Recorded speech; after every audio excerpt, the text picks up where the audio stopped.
You straight up cuckooed that dude, bro. Oh my God. You've got all your Charger gear on because feeling fresh as hell. Oh, you guys better enjoy this. Fans loved it. You have to love what you're seeing on tape if you're a Chargers fan, especially for the future with Justin Herbert on the move and throws and touchdown. Do this together. Yes. Quarterback log. I'll report back shortly. Justin out. Stay tuned for some good content.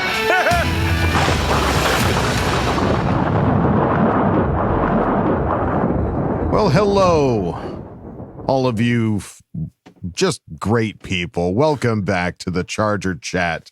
I'm your co-host, Wolldog, sent with my buddy, Kev Huggin Duggan. The wonderful people. The wonderful people. Thank you. Let's not forget Kyle, the coach Duggan. It's good to be back, boys. I missed. Welcome back. Yeah, sickness. We feeling better? I'm feeling better. It was honestly, it was like a 6 to 8 hour thing, and it just so happened to land directly on when we record this thing. So isn't that convenient? if you had suspicions about my loyalty to the podcast, it would be raised higher now. Your Honor, Exhibit A. Oh, folks. Well, we've got a heck of an episode lined up for you. Lots to talk about as per usual. We have a fan focus. Yeah, we're back. Up. My goodness. Whoa, it has been a minute. Been a while. And my God, you put one jersey giveaway up and all of you mother-loving, beautiful people come out with questions. So it's going to be a hefty Ask Boltfam. I'm warning you right now. But let's waste no time. Let's start at the top and talk about this press conference that I'm sure we all watched. Oh. We talked about it on Patreon, but we also want to talk about it here on the regular show as well. Just a guy. Dude. It was just like, it was game day, dude. It was game day, dude. Yeah. It was like, I was excited. I was like nervous before it started. It was the whole fucking 9. It was fantastic. Yeah. I think the big takeaway for me is that with Coach Staley, he answered everything right. He didn't say anything wrong until the end there. He got a little sketchy with not got a little fans, frustrated. Yeah. yeah, but in his like introductory presser, like he was saying all this fun stuff, like he was calling people by their name, and it was like exciting. And we had it in the intro, like, fired of the up podcast. Yeah. But it just felt different listening to Coach Harbaugh talk. You're like, this guy doesn't have to like go over the top to earn our respect. It's like we're going to this press conference already respecting and like excited to hear what he has to say. With Coach Staley, it was like I wonder what this is going to be like. And for him too, he was probably like, I got to win everybody over. Like I gotta kill this. Whereas with Coach Harbaugh, he's like, he introed like 3 stories and didn't even tell them. And then he got in like he cliffhangered us on a whole bunch of shit. It was we all awesome. leaned forward like, oh, I can't wait to hear that. Not today, boys. he got in a legend battle fight there at the beginning. Off. It's like, it just wasn't like, it didn't feel like a clean press conference because it didn't have to be. No. He's just like, I'm Jim Harbaugh. Like, I'm just here. I'm going to talk, and then you guys are going to love it, and then we're going to go win some football games. I'm a football guy. Yeah. I got the shot back waiting for me in the weight room. So see you guys later. Don't let the powder blues fool you. You know what I'm saying? That's right. Yeah. Some of the things that came up, some of the quotes that came from Harbaugh during that press conference. One thing I know is Los Angeles, Southern California, they respect talent, effort, and winning. I'm putting a lot of emphasis in things that he didn't necessarily do, but I can't help it. Keep it going. It needs to be multiple championships. We're going to be humble and hungry, but that's our goal. That's our goal, is to treat people in a first-class manner to win multiple championships. Utah. Give me 3.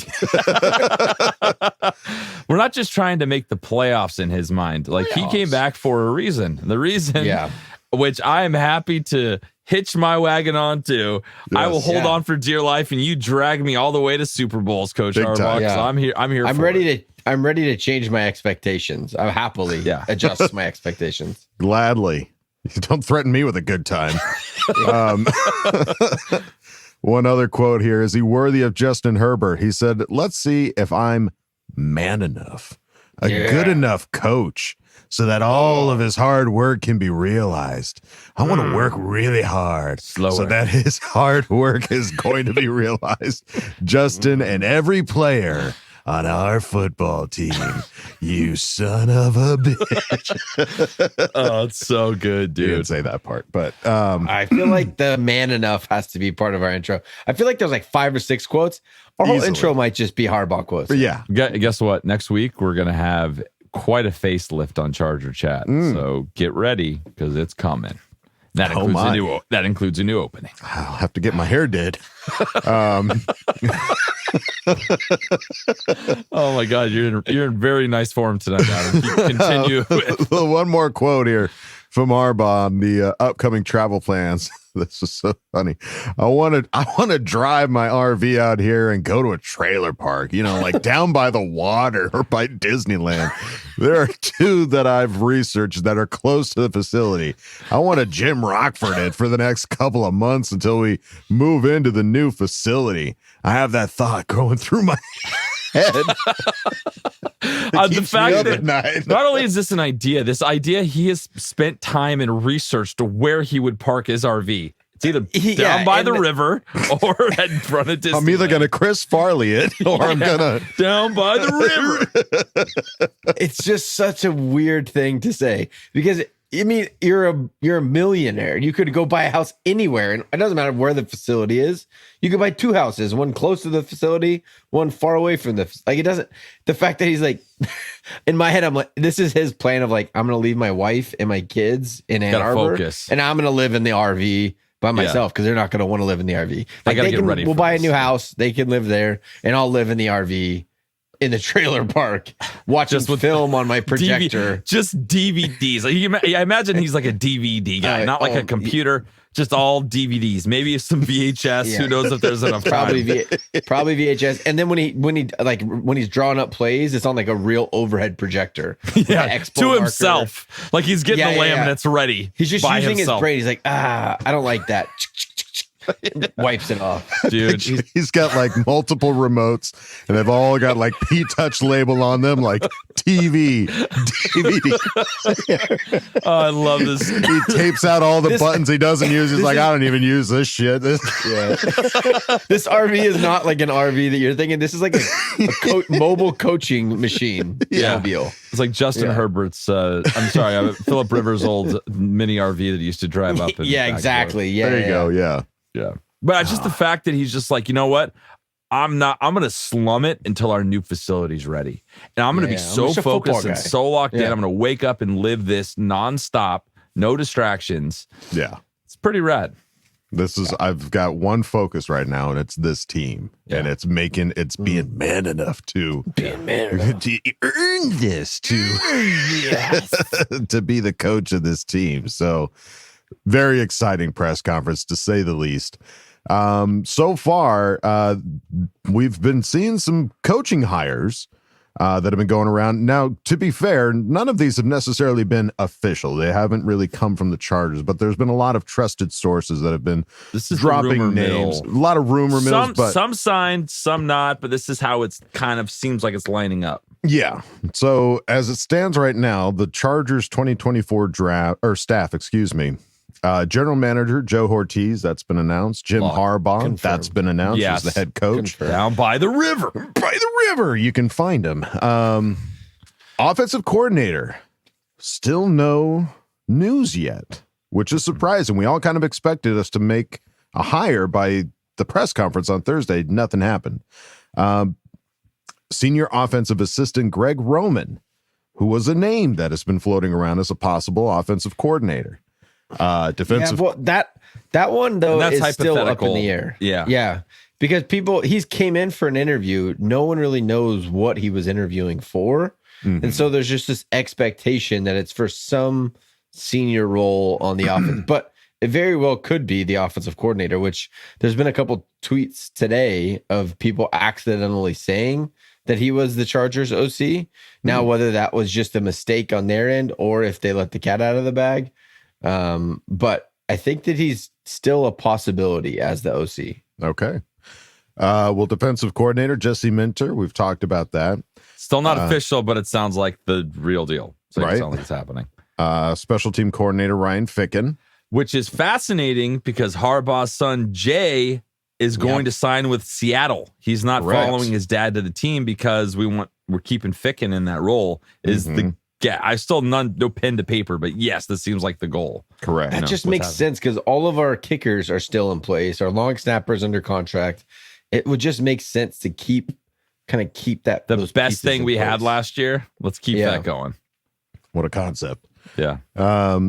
Passing coordinator Marcus Brady, somebody that came interviewed. Yeah, he interviewed for the OC job. Yeah. He's like, I want to work with Harbaugh so bad. I'll take passing coordinator. Pretty cool. What you got? I'll take it. He's basically cherry picking. Like he's like running around the league, just being like, hey, do you want to come over here and do something a little lower than what you have been doing? But you want to hang out in my van, my RV? You want to come hang out? I got some sleeping bags. There's an empty spot next to my RV. I got a cot next to it. We'll sleep outside on the ground like real football men and the rocks and shit. So come on over. Are you man enough to come over and be my pass coordinator? 2 months RV now. That's all his calls. He just threatens their masculinity. Just like I'll show him. They roll up their sleeves. He's just competitive at sleeping. But yeah, keep going. Sorry. Let's see. Run coordinator, tight end coach Andy Bischoff. I think it's pretty close. Bischoff, yeah. Running back coach Derek Foster. Linebackers coach Jeff Howard. Offensive line coach Mike Devlin. The new guy. And the strength coach, which we talked about prior, Ben Herbert. Yeah, Ben Herbert's the big one, man. The big, like, starting immediately, get things going higher. So. That's one that a lot of other people, players, past coaches have talked about as like, this might be borderline like second to Jim Harbaugh hiring. Like, it's the culture, is a huge hire. Because you don't think about it much, but I guess it's true. Like, that's the culture changer, is the weight room. That's where it all starts, right? The competitiveness, the drive, that kind of stuff. Yeah. So, I'm hoping, because you look back at previous years and guys that, work out on their own outside the facility, you better be showing up. You better be showing up this year and not working out on your own. Get your ass over there and let's get going. We don't need any more of the, Austin Eckler showing up for training camp, working out on his own. Like, get in there, get ready as a team. Right. Let's see. So Ian Rappaport tweeting out sources. The Chargers are expected to hire respective offensive mind Greg Roman for a prominent spot on the staff of Jim Harbaugh as he's heading there tomorrow. The two sides are working out details. So as we mentioned, I think the word on the street is senior offensive assistant, but like we said, we don't know. Nothing's been announced yet. It seems like these titles don't really mean anything in this situation. He's kind of like making new titles for stuff a little bit and like just getting the best guys in, and maybe we don't have a spot for you yet, but we'll make a title and we'll jam you in there so you can be here. We'll get you a business card. Yeah, you're getting a business card for sure. We'll get you an office. We got a brand new facility with lots of extra room, so you'll be good. And then on Greg Roman, our brother from another podcast, Steve Hagelin, tweeted out, since we seem to be trending that way, figured I'd throw out Lamar's ADOT, which is average depth of target rankings, under Greg Roman with a minimum of 250 dropbacks. All right, so in 2022, tied for 9th out of 33 QBs, 9.2 yards. 2021, he was 3rd with 33.10. 2020, he was 8th with 35, 9.2. And 2019, tied for 7th with 32 at 9.6. Out of 32 at 9.6. Quarterbacks, yeah. So, I mean, because the fear is that Greg Roman's going to come in and run the ball every single play, and you're going to waste Justin Herbert, and it's not going to be effective. That's like, I'm assuming that's what some people's fear is of there's Greg like Roman. a lot of people just can't not get pissy about something.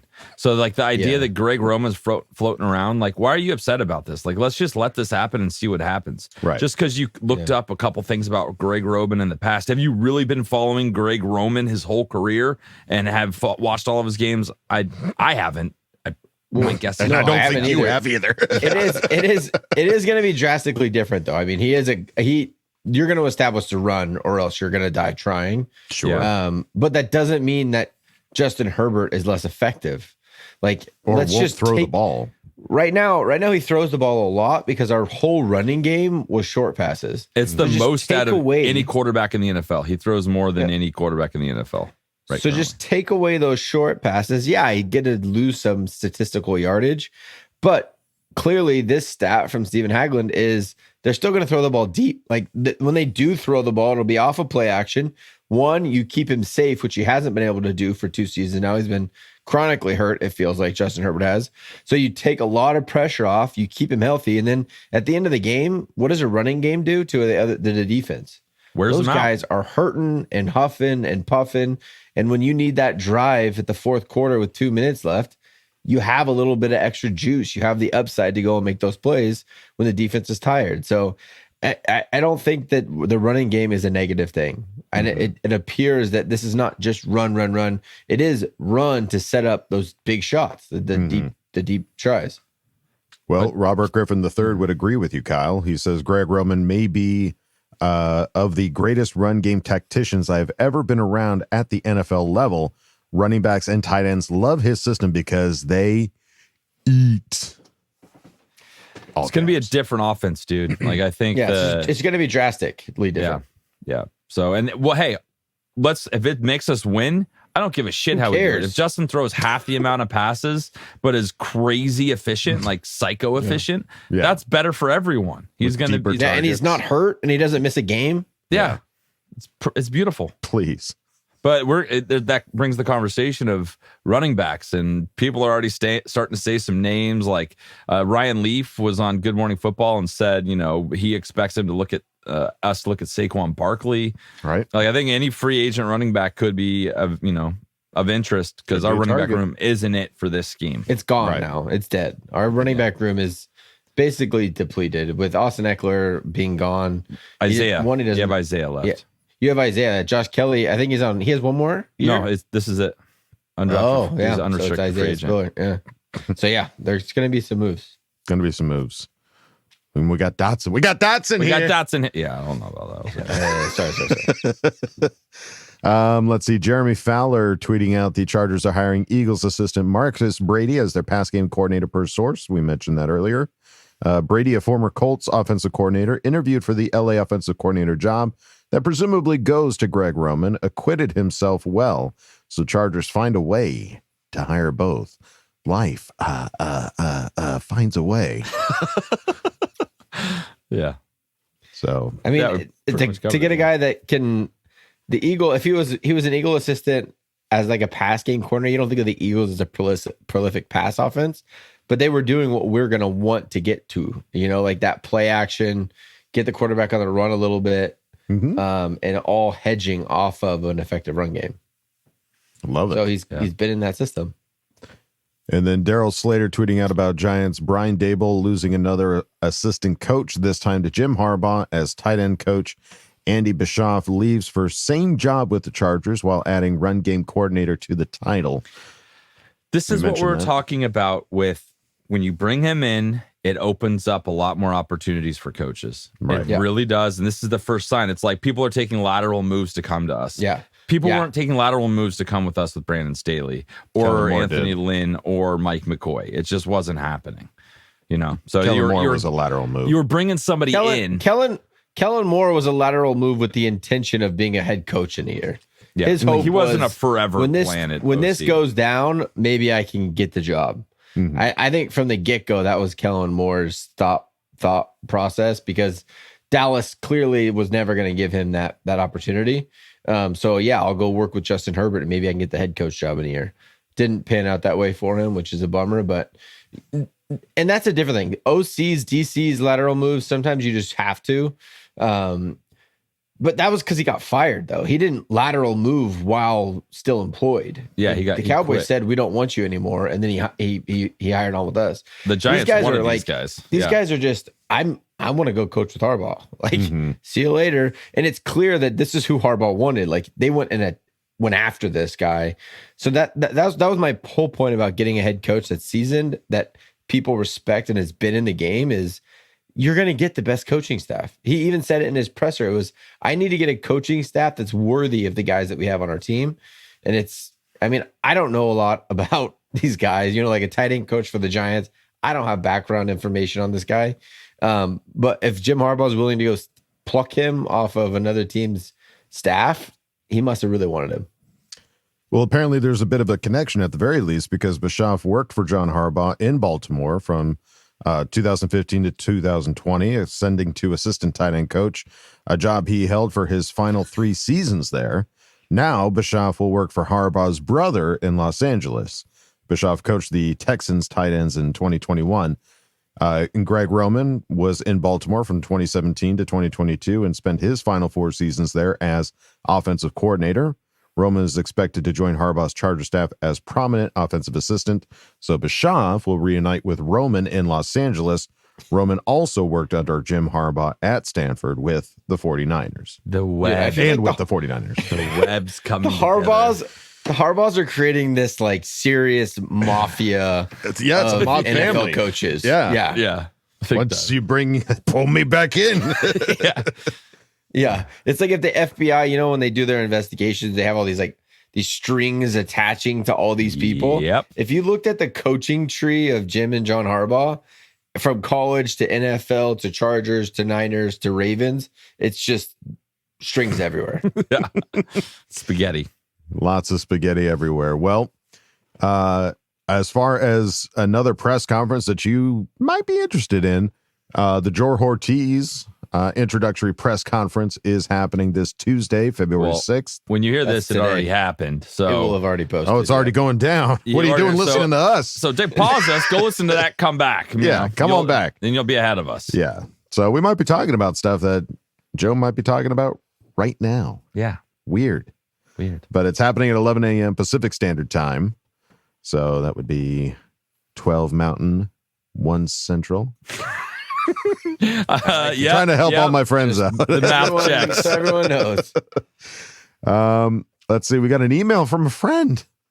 We have friends? Yeah, we do. And Okay. this is a longtime Charger fan who will shoot us an email every once in a while, and I thought it was absolutely perfect to put on here after the Harbaugh hiring. Interesting. Well, this is from Matt Waters, who said, long time no speak. When we did the fan focus after signing Mack and Jackson, I said that was the most hope I'd had in 50 years as a Charger fan. That was nothing compared to this. As a grown man that has been through some of life's biggest nut punches, I literally cried tears of joy. Who has it better than us? No fucking buddy. I love it, dude. I love it. That got me fired up. I got that email. I was like, okay, yes, not just recent fans, not like fans from the 90s, fans 50 years of this team that are still locked in are beyond excited for this. And it just, oh, God, I'm ready for football already. It sucks. Understandably so, dude. Yeah. Well, Appreciate you, Matt. yeah, appreciate you, Matt. And we would appreciate you going over to our Patreon, patreon.com/ChargerChat. Check out all the cool, funny vids we have over there, all the hangouts we've got scheduled, all the just good times going on at patreon.com/ChargerChat. And if you don't want to go over there, that's totally fine. You can go on over to our regular website, chargerchat.com. Check out all the cool stuff we have over there, t-shirts, hoodies, stickers. You can chat it up with other Charger Chatteteers in the members section and ask questions in Ask Boltfam. So go check out chargerchat.com. All right, folks, time to go on to the next segment. We haven't done one of these in a while, so I'm excited. Like Matt Waters, been dealing with nut punches. I'm ready for something new. Yeah. Let's bring on the fan focus. All right, guys, we are back with another fan focus, and we are super lucky to have Charlie from North Carolina. What's going on, brother? What's going on, Kevin? Thanks for having me. Nah, dude, our pleasure. I'm excited to chat with you. This whole crazy last week of we don't have a coach, we might have a coach, we still might have like the crazy roller coaster that was getting Harbaugh is what kind of brought me to your Twitter, and we'll get to that. It's going to happen. But I want to start with, how did you become a Charger fan? So it's not that exciting. My dad's from San Diego. I was born in San Diego. He raised me Chargers fan, and it just happened. You know what I mean? And my first memories of watching the Chargers was Leaf got drafted, and then the next season Harbaugh was signed, and then so Harbaugh started that next season because Leaf was hurt. So it's kind of a real full circle moment for me. Yeah, well, that's crazy. That's actually meant to be then. Yeah, man, it's awesome. That's cool. So, all right, well, let's get into kind of what happened. So you're a flight instructor, and I was just desperate for information on what was happening. Where is he? What state is he in? And I came upon a tweet that you found the itinerary of where he was and I guess the Spanos plane. Please tell us the story, because this is the one piece of information that I saw that gave me true hope that it could happen. So full transparency, I don't know if he was on this plane. All right. So NetJets is a private charter company, right? So just this route that they decided to fly at this time of night, because first I got the report from a Michigan Wolverine side, right, that he was coming. It was a Monday, I believe, right? Monday. Yeah. It was Monday night. So it was like, okay, Harbaugh's going to be here that night. So then I started tracking flights from NetJets. It's a private jet company. And then just this weird route from Detroit to Los Angeles. And I just kind of threw it out there. And Chargers kind of shouted me out. So it might have been true, right? I don't know if you saw that. Oh, yeah. You were part of like the little heartbeat thing that they did on the thing. Yeah, dude, it was absolutely true. And you nailed it. So, yeah, I got lucky. Well, that's awesome. So what are your thoughts on, he was your first quarterback, essentially, him coming to the team? Did you ever think it could happen? And what are your thoughts when it actually did?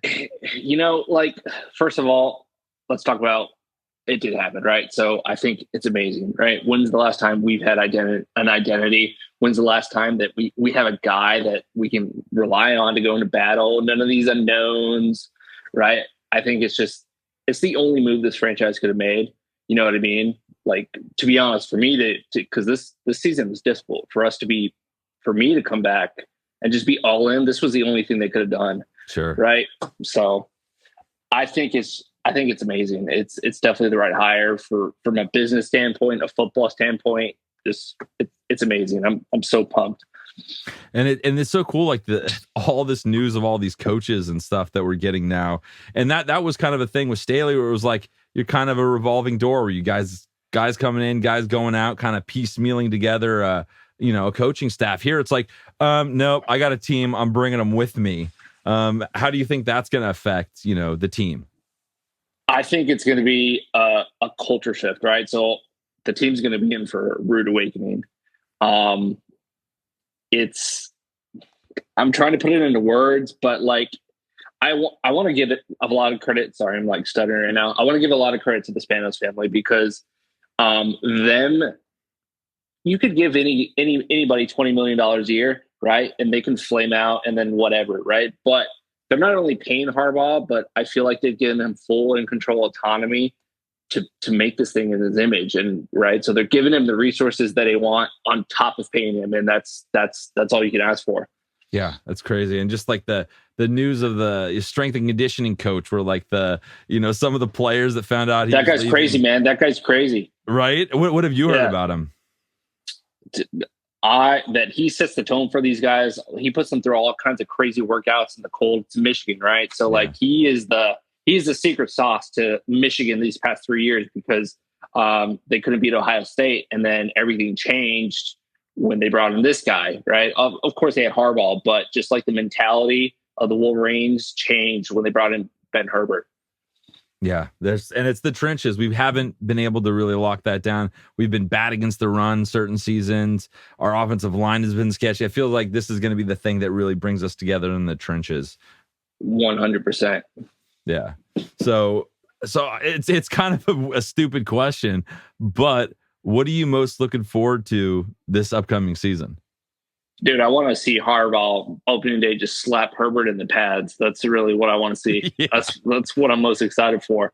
And I just think it's such a good mix, right? Harbaugh's so up here, right? And Herbert's down here. I think it'll balance great, man. Yeah. So yeah, that's exciting. I just can't wait for the new culture, the new defense, the new offense, whatever we're going to be. It's going to be brand new. So it's super exciting. So let's go out on this. What is one of your best Charger memories? There's not a lot, right? We've gone through a lot of pain. I would definitely say that game in 2018 where they went 12-4, that Chiefs game where they were down 14 points, right? Yeah. They score 2 touchdowns and they get the 2-point conversion to win that game, right? And then unfortunately they lost to the Ravens the next week. But I think in recent memory, that's probably the best the best moment. It could have been the Raiders game, not the 63-point loss, but like the end of the 2021 season. And then we all know what happened. Brandon Staley took the timeout, but that could have been it too. But yeah, Justin, people are saying Justin's not super clutch in the end of games. I don't know if they've ever seen that game, because that's all he was. That entire Raider game was just playing out of his mind. Yeah, man. It's just I'm looking forward to this season, because I think people are going to finally understand how good this guy is, right? Yeah. So he's going to have the support system finally to make some runs, and that's exciting. Yeah, dude. Hell yeah. So, well, let's go get the AFC West. Let's beat up on the Chiefs. I'm tired of seeing them win games and get into the Super Bowl. So let's go beat up on the Chiefs. Harbaugh's our only hope. Harbaugh's the NFL's only hope at this point. Yeah. So, all right, Charlie. Well, thank you so much for your time, man. It was great chatting with you. And, hopefully we can run into you at a game or something. We'll have some fun. I'm definitely anticipating being in a couple games this year. So let's go. Let's go, man. Talk to you later. All right. Help me, Jim Harbaugh. You're my only hope. Wow. That's true. So glad we got Fan Focus back. Stay on target. Yeah. I will say, Kevin, thank you for bringing Fan Focus back, because I love that. That's one of my favorite segments that we do for sure. No, we'll do it. It's so much easier in the off season, because I want it to be timely, and it's so hard when we're doing this regular season. It gets so crazy. So it does. I think the off season is when we're going to meet fans and learn more about them. So we'll have a lot more coming your way. And I'll agree that week one of the Justin Herbert, although it's different because JJ McCarthy, he can hit down. This is gonna be like yeah. It's gonna be different. It's gonna be a different vibe. Up. Jim Harbaugh wants uppies. Come here, let me hit you. Remember the press conference when he's like, yeah, that's the guy. That's the guy. We got a couple guys here. I love it. My 1-year-old Teddy, he goes, Dad, I hold you. Justin, hold you. Harbaugh goes, Justin, hold you. Need to punch you in the chest. Wow. Well, that was a lot of detective work that Charlie went through. Yeah, I followed him right after that, because I was like, dude, this is like, he's a flight instructor, so he knows the routes. It's crazy. So that was the one piece of information where my blood pressure was like, all right, this feels gonna right. be okay. This is gonna happen. Even though he admitted to guessing, but it still helps you. It was a very educated. He guess. made the This video. wasn't a shot in the dark. He made the Chargers graphic where they put him in there. When they saw it, they were like, flights. "Oh shoot, he knows." Yeah, they're like, Charlie's onto something. Oh God, we got a mole. Yeah, mole, or just really smart fans. Mole. Chop it off and cut it up and make some guacamole. All right, Charlie. Thanks, thank brother. you for sitting down with my man Kev. Really appreciate it. All right, folks, it's time for the next segment. Ask Boltfam. Let's get into it. Time to put your money where your mouth is. Hi, guys. Don't jam a thumb up his butthole. That's what you do. I wet myself in excitement. Oh, so hungry. Your thoughts are totally appreciated. Catch you later, dude. Okay, love you, boy. All right. Well, folks, it is time for Ask Boltfam. And as mentioned, one of our lovely listeners, one of our Patreon members as well, Marco Dallio, is giving away a jersey. Gave it to us to give away and was just like, do with this what you will. And we will, Marco. And we are going with, what was the wording? Like the question, just the best. It's just the most fun. We laugh, the most fun out of it. So we'll vote at the very end and there'll be a winner. Yeah. And it is a signed Kenneth Murray jersey, which is awesome. Yeah. I would love a Kenneth Murray jersey. I know. I should have submitted a question. Can I Shit, like a what do they call it? Like a inside job. What they call it? Yeah, a burner. Burner account. Oh, burner account. It's gonna be a long one. Who is folks. this? My brain works. Wool Dog's burner account. What? That's weird. Woof, woof. So there's a lot of questions here, and I'm the one that pieces all this shit together, and it's going to be tough. There's some really good questions we have in here. So let's waste no time. Start at the top with Traumatic, aka XX Kevon, Kevon, who asked the question, Hey, Coach, my man, if he's there. Kevo, Willie, baby, how we doing? Been a while. Just here to say I love my brothers from another mother. Who's got it better than us? Buddy. I am here. Yeah, he's here. Look at that. He's back. It's 1 week, and I missed her. I can't be counted on. Listen, people get worried when you don't show up, Kyle. And if anything, that's a sign of love. And our numbers were real good last episode. They were. I could tap out.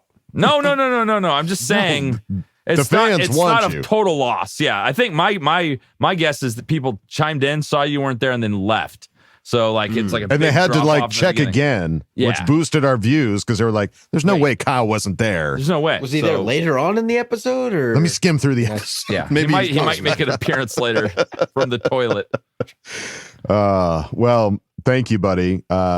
Yes, we got to hang out with Kevin at the They went to the opening game with us. game. Dolphins Yeah. game? Yeah. Which was rough to say the least, but the experience of hanging out with you, bud, will never be forgotten. That was And awesome. Gotta run it back, maybe. We have to run it back. So glad that you're Harbaugh still there. edition. And yeah, who's got it better than us? Nobody. This is the library edition. Thank you, buddy, for asking the question. Let's move it on now to Big Red Bolts fan, who asked the question. When I knew my hairline could grow no thinner, and as they were dialing my next of kinner, someone done stopped that damned old spinner on Winner, Winner, Chicken Dinner. Something went wrong, it surely did seem, and then we learned, and our pants we did cream. Coach Harbaugh is ours, we shouted and screamed, like Mahomes when he cries that the refs are so mean. Now for the query of my favorite three guys. Who's more excited between you and I? Don't even effing try. K, love you, bye. That was well done. Big My Red Bolts brain fan. doesn't work like that. I don't understand how he does this. Talent. Like when he's thinking, is it just like it's just like crossing together and like coming one? I don't understand how he does this. It's like how rappers come up with rap lyrics. It's just like I don't understand that. I don't either. understand that either. That's an insane talent. It's a secret talent for sure. And How does he get paid for this talent? I'm sure he does. I'm sure he's got to find a way for that. Yeah. If you're good at it, don't do it for free. Exactly. That's incredible. So yeah, who's more excited? That was the fanciest way to say creamed in our pants. Yeah, Like, yeah. it Our was just pants we very- did cream. It wasn't even like vulgar or offensive. It sounded No, it's- fancy. Yeah. No, it's a poem you could tell your grandma. Oh God. So my grandma's dead. Adam. Well, it'll be a lot easier. But yeah, I think we can all be equally excited there, Big Red Bolts fan. It doesn't have to. It's not a contest, okay? Yeah. You're a legend. But if you You're actually a creamed in your legend. pants, You're a you legend. probably would. No, you're a legend. You're a legend. No, you're a legend. It's always a competition. But that was very good, Big Yeah. Red Bolts fan. We did Hell love yeah. that. You're in the running. Yeah. You set the bar. Put him on the board. Put him on the board. All right, let's move on now to King David 420 DHBC, who asked the question: where can I grab CCP at? I want to know. It's a good question. Patreon is the only place where like doing the hats because they're giveaways. Or a giveaway. Yeah, it's I too think that's hard what's to- happened, Kevin. You've whet the appetite of the masses, and they want. We'll they try need. it.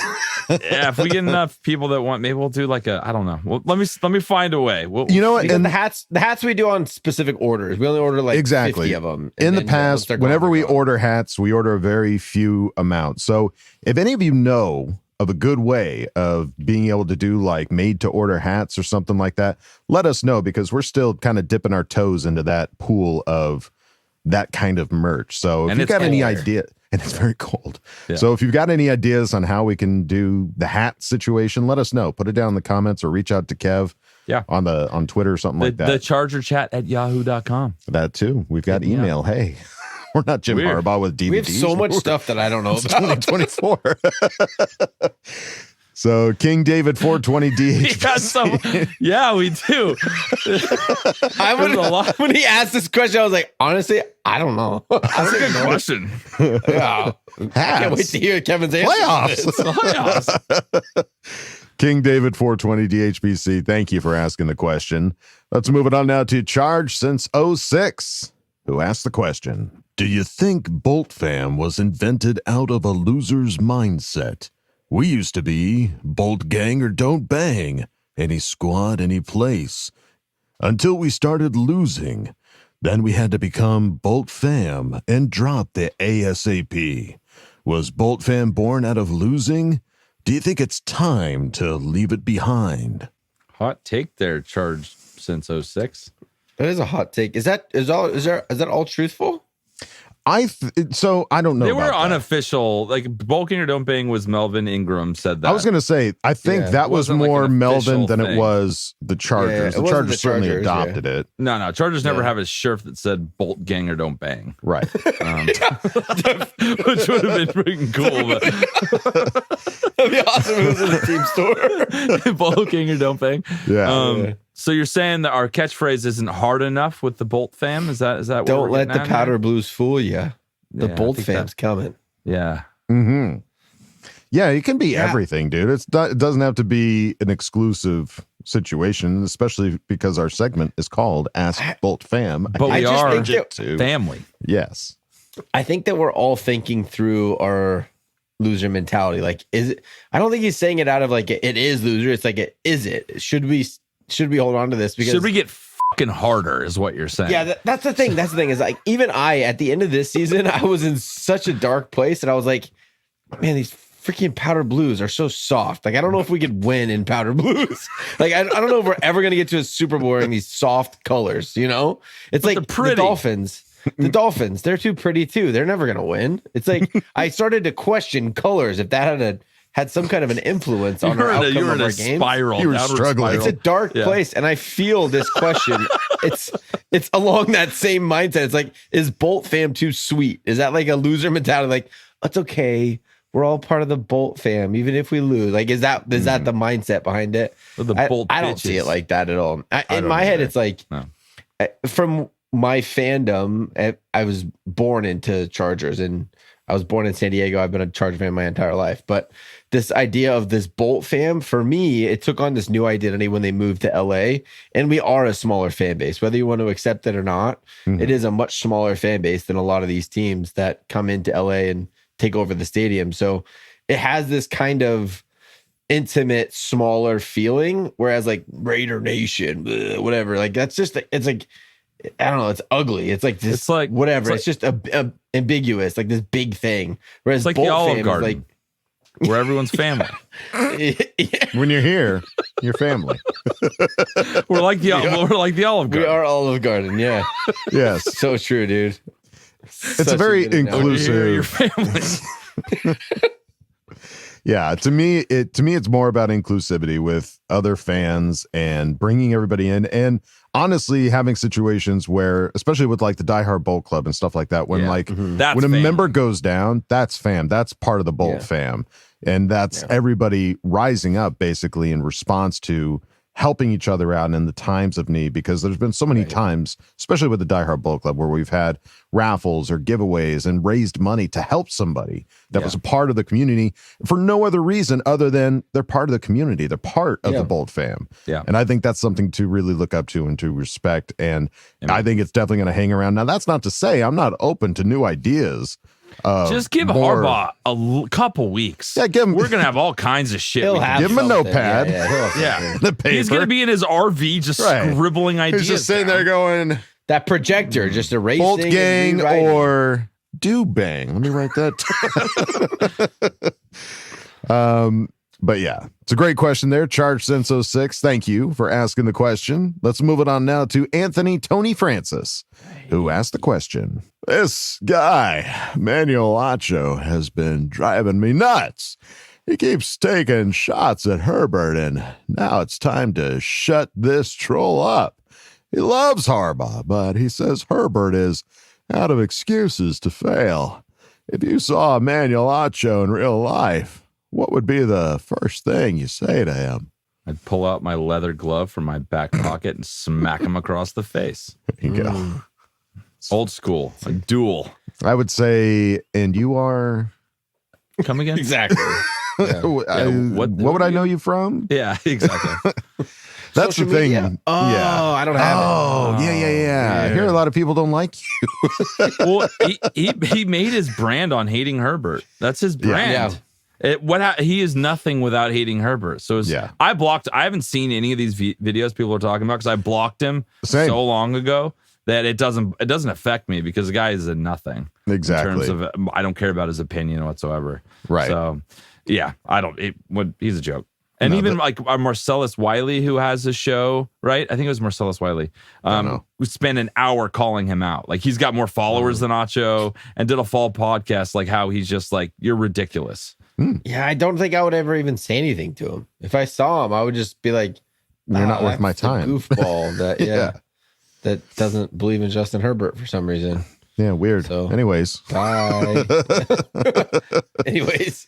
Like a soundboard on your phone, just like one of those like clown like honk honk, just like walk by. Honk, I get like the little fart machine, just walk by and that would be pretty funny. Start playing like a be like, ew, why'd you do that? Gross.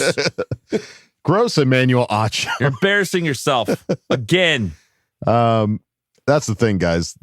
He could care less whether you love him or hate him. He loves that you're talking about him. He just loves that you're talking about him. So I would recommend blocking or just ignoring the guy because he clearly doesn't know what he's talking about. So the less time spent with him, the better. But there you go. Anthony, Tony Francis. Yeah, he sucks. Thank you for asking the question. Let's move on now to Bobby Wagoner, who asked the question. Emmanuel Acho needs a nice power drive to the face or a punch to the face. That'll make my life good. Really good. How much sawdust can you put in a Rice Krispie treat before people start to notice? These are the questions. You do a really good nacho. That was really good. Yeah, it's really good. I love I go to bed every night all alone. It's good. Get that stuff out of my face. I've had diarrhea since Easter's. I've only seen it that one time. I really had an impact on me, clearly. It's one of those movies, the more you watch it, the better it gets. It's an all-time great. Yeah. Like a fine wine. All right. Well, staying on question. How much sawdust can you put in a Rice Krispie before people start to notice? That's a good question. I don't know. I haven't tried. Depends on the audience. My kids, I can probably put a lot in there. No. You've never been? You've never been. Oh, you simply must. But I'm going to say you could probably put a solid cup in there. Solid cup of sawdust, a high yield of Rice because it's more the sweet and the crunch that you taste, and if it's mixed, if it's mixed in with the Rice Krispie treats, you're not just making Rice Krispie. We're talking about like an oak or like a. Well, what's the sander? What's the difference, Kyle? What's the sandpaper fineness? We're trying to break this down. I know, but if he's going to ask the question, I need to know what the difference is. I need some parameters. I'm looking for answers here, Adam, not questions, okay? I ask the questions. Look at me. I ask the questions. I'm the question now. Yeah, I'm going to say a solid cup just to give it an answer. Without noticing it. Guess what, boys? You got some Rice Krispie treats coming your way week 1. We'll see if you notice. Challenge accepted. Why do I have a splinter in my throat? I don't know why. Weird. I detect an oaky flavor in Bobby. You son of a bitch. All right. I'm going to say a cup. Great question, Bobby. Feels like a lot. You're on the board. Quarter cup. Quarter cup. Yeah, a quarter cup maybe. All right. What do you think? Put it down in the comments below. Bobby Wagoner. Yeah, smash that bell. Bobby Wagoner, thank you for asking the question. Let's move it on to Chance, who asked the question. LOL, here's my question. If the Chargers win a Super Bowl and in the future your kids ask you the question, what was your happiest day in your life? Would you tell them that Super Bowl was the happiest day? Like over their birth? I think I'd have to tell my kid the truth. Yeah, I've wanted this for a lot longer than they've been alive, for sure. So I wanted this a lot more than I wanted you, son. it's all the phrasing.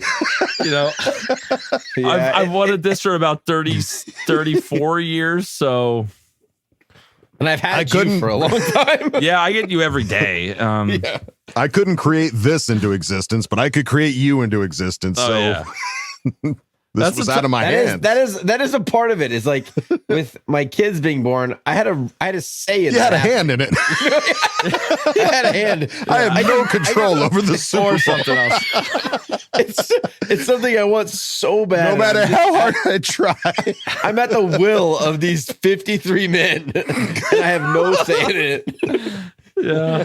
So I don't know. I guess I'll have to decide once we get there. Yeah. I think as a parent, if you do it right, they don't even ask the question because they know the answer. You know they know. Yeah, you don't want the answer. Yeah, I raised you right. You know the answer. Like, stupid questions get, stupid answers. Yeah, if they ask you, you'd be like, are you sure you want to know the answer? Because I don't think you do. This is a road you can't go back the other direction. Once I say it, there's no going back. We're not no take backs. Yeah.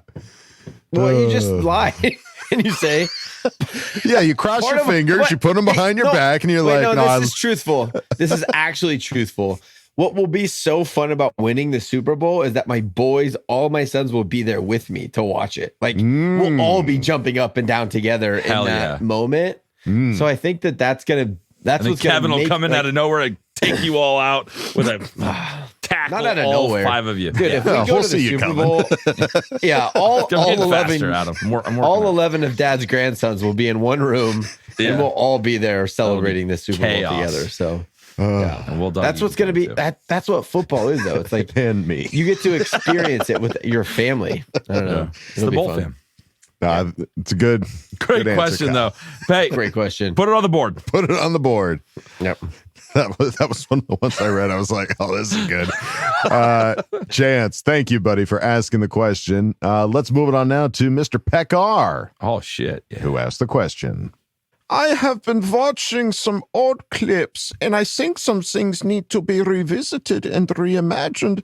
But what could it be? Oh, spooning versus centaur? Big spoon, little spoon? Oh, no, maybe some passionate, profound, perfectly pronounced poetry? Oh, dare I say nay. This is season 2 of the colossal blood trench controversial tournament. Oh, no. Last season, we ended with a Taylor Swift-less Super Bowl between a 20-foot great white shark and the fucking fully armed elite Spartan. And we all really want to know who really won last season, and I'll be Max Crosby's jockstrap if you think it was that shark that is now floating belly up in SoFi with a Spartan spear through its head. Yeah, I said what I said. Anyways. Spartan wins. This offseason brings us a whole list of new challengers, marvelous masters of good to infamous imbeciles of evil. Our first bout is between one with a bottle of wits and another who battles with shits. Of the mouth, that is. We have Mr. Bad Take himself, Acho, versus you still being calling the defense Papa in the battle to the, well, you know, who wins this all-out brawl. Shout out to Danny Lags for an epic season 1, still waiting for the stitch of all the epic battles. FTR, BTFs, UK loves you, bye. Hell yeah. Acho versus Daniel Popper? Yeah, so this isn't so mythical. This is more IRL, as the kids say. Yeah. Yeah. The battle of the keyboard versus battle of the stupid mouth face. Yeah. I know who I want to win. Popper wins hands down. Well, are they fighting physically, or is this like a verbal? Yeah, what's the arena? What's the Popper? No, so here it is. Popper psychologically breaks this man down with very intense questions. And then he doesn't know who he is. He starts like he's dazed. He'll resort to violence though. Yeah. And I think Acho and then would he'll win get in the a entire violent fan base fight. will turn on him behind Popper, and we all jump in and take him out. I kind of side with That's Kevin. a stretch. If Acho is so focused on being liked and getting the clicks and everything like that, if Popper can outwit him and tear down so we're his saying this is like a argument, pay-per-view. This is like a pay-per-view bout. maybe. Yeah, I don't people are know. watching. I don't. We didn't set a stage. It's just between a battle of wits. Well, it's a battle of wits and a battle of shits of the mouth. No, it's wits. It's not. So no, That was his way of referring to Popper versus Acho. No, but I think it's Acho shits out of battle his of mouth. I know. a I'm battle trying of to wits. I'm trying So to I think read it's into it to be who wins this all-out brawl. All-out brawl. of wits and shits. If it is in fact wits and shits, I would say Popper. Popper's and that way- might end up way being more- the title Popper's of way this wittier. episode. Popper's wits and Popper's shits. way wittier. But if it was like an actual physical fight, I mean, I would hate to see Acho move on to the next round, but he would for sure beat up. Yeah, if it's a physical battle, unless there's guy was weapons involved that He I'm was not an aware NFL of. athlete. Yeah. Yeah.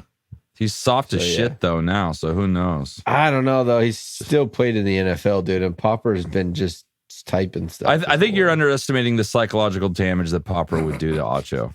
No, because psychological damage only goes so far until you're just pissing him off. This What if he bigger, makes him stronger guy? even You're more. thinking he's gonna get pissed off and angry. What if he starts crying? What can he'll he get say? that, dude. Imagine, okay, Popper imagine is me- capable of anything. Okay, No. don't If put you limitations and me- on Popper's ability to take somebody out. Oh with man. Dude, I'm mean just words. putting myself in Acho's shoes. If someone talks so much crap to me that I was about to cry, I would get so angry I would attack yeah. them. But what if he like That much cycle? more. It's less like saying mean things. It's like really making him question his humanity and what he's all So about. here's one thing that Popper could do. He could flip that whole script because he is a witty guy, and he starts feeding him compliments, and he gets on his side. And he's like, oh, yeah, we're boys. Yeah, Justin's not that good. And then he sneak attacks him. Yep, that's it. could do Done. that. Great answer. Okay, Pokes him in the Popper eye. wins. Yeah, Popper wins. takes his eyes out, so he can't watch football anymore. The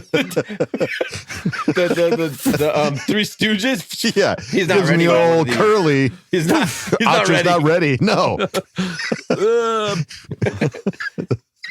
Okay, so we have Popper moving on Popper moving on next round. after all that. I love that Yeah, good you were arguing against it for so much of that, Kyle, and then you were like, wait, I've got makes- the angle. it Here makes it is. sense. My, It makes sense. it Because we finally can't let added Acho up win. in my head. That guy Yeah, sucks. I found the angle. Find to the way that finally he beat lowers the Acho. defense. Then Yeah. he strikes. Yeah. So good. Look at all these clicks you could have, Acho. Oh. Wow. Murder. Death. Death by compliment. Mr. moves on. Pekar. Thank you, buddy, for asking the question. Let's move it on now to Thunder Lips, who asked the question. One of my favorite names. Is your fandom feeling weak, flaccid, just can't get it up? Then you gotta snap into a Slim Jim Harbaugh. Just like that, you'll be locked, cocked, and ready to rock. Ooh, yeah. And get your jaw muscles ready, cause Slim Jim Harbaughs are tougher than a $2 steak. Are you worried your team won't make the playoffs? Snap into a Slim Jim Harbaugh, and your team is going to the Super Bowl. Not once, not twice, but thrice. Worried your team has no run game? Snap into a Slim Jim Harbaugh, and even your fullback is rushing for 1,000 yards. Worried your team will play worse because of a snowstorm? Snap into a Slim Jim Harbaugh and say, F it, we are the storm. Need a little excitement? Snap into a Slim Jim. Question. Jim brought in Ric Flair to hype up his previous teams. If you had a choice, which celebrity would you like him to bring in to hype up the Chargers team? Sincerely, Thunder Lips. Ooh, yeah. Oh my God, this is so good. All right. Put it on the board. Put it on the board. Put it on the board. So, yeah, we heard that Jim has brought in Ric Flair to hype up his previous teams. Who would you bring in as a celebrity to hype up the team? And I will say that he pretty much wrote your commercial script for the end of the episode. Pretty much done. You could just put that at close. the end. Yeah, Slim It's Jim close. Harbaugh. Slim Jim Harbaugh. It's coming. Eat the meat. He's in LA, so anything is possible. Like literally, Yeah, there's a lot of celebrities possible, there, I hear. Do we adopt Matthew McConaughey from Austin, Texas, and make him a Charger? I don't know. I don't feel like he would give a lot of hype like talks. No, and I feel like he's already got another team allegiance. I feel like I've seen him at a Super Bowl wearing some other team's hat. I could Really? be wrong. Well, but he's a that's what big college football guy. But to me, the first name that I thought of to give you guys some time to think was The Rock. But I don't know. I don't know if doesn't give the it's Ric pretty Flair motivational. vibe, though. No, Yeah, motivational speaker. I like that. I'm not opposed to that. I would say between one of two. Like if you want to bring in a champion, a winner, someone that is at the upper echelon, you would have to think of like LeBron James as a possibility. Yeah. But if you want to bring in somebody that even Jim Harbaugh looks up to and might even motivate him a little bit further, Jason Sudeikis. I was going to say Judge Judy. Mr. Ted Lasso. Judge Judy. Why? Yeah, you guys missed that. He loves Judge Judy more than anything in the world, and he went to a taping and was in the front row of Judge Judy. I did not hear that. You didn't see that? No. Where did you see it's that? real. I'm not making that shit up. I'm not saying you are, but where did you see it? Was this in that dream where you told us you met Jim Harbaugh and he was? No, it's real. Was it at the Judge? And that was real too, Adam. How were you sitting in the front row with him, watching Judge that is not Judy? real? Yeah, he's a big Judge Judy fan. I don't doubt it. All right. Well, there you go. There's some names there. Yeah. Thunder Lips. Or maybe like you stick in the wrestler thing, like maybe Hollywood Hulk Hogan. Get the Hulkster in there. But I think honestly, he's gonna get some kind of musician to come in that's gonna like walk him out to some music or shit, because he did that in Michigan, so that'd be freaking cool. Who did he get in Michigan? I'm not familiar with that. There's a really funny story. I'll have to look it up. There's a really funny story about this person was like literally bringing him out to every game, like walking him out, and I think it was with San Francisco when he was with San Francisco, and they couldn't find him. They were trying to track him down. And they found him in a strip club. Oh yeah, somewhere. In a strip club. I heard about that, but I forgot who that was. I can't remember who it was a rapper, but I can't remember who it was. But Harbaugh was like, "It's all right. We found him. We're flying him in right now. He's on the plane." Yeah. Yeah. Holy shit. Yeah. So that was another one of those stories out of that one cool podcast we did. Interesting. Yeah. So I think a musician, and he's in LA. He could have access to anybody, whoever he wants. For sure. Unfortunately, Jason Sudeikis, I think, is cool, but he is a diehard Chiefs fan, so that's unfortunate. That is unfortunate. Yeah, you're dead to me, Jason.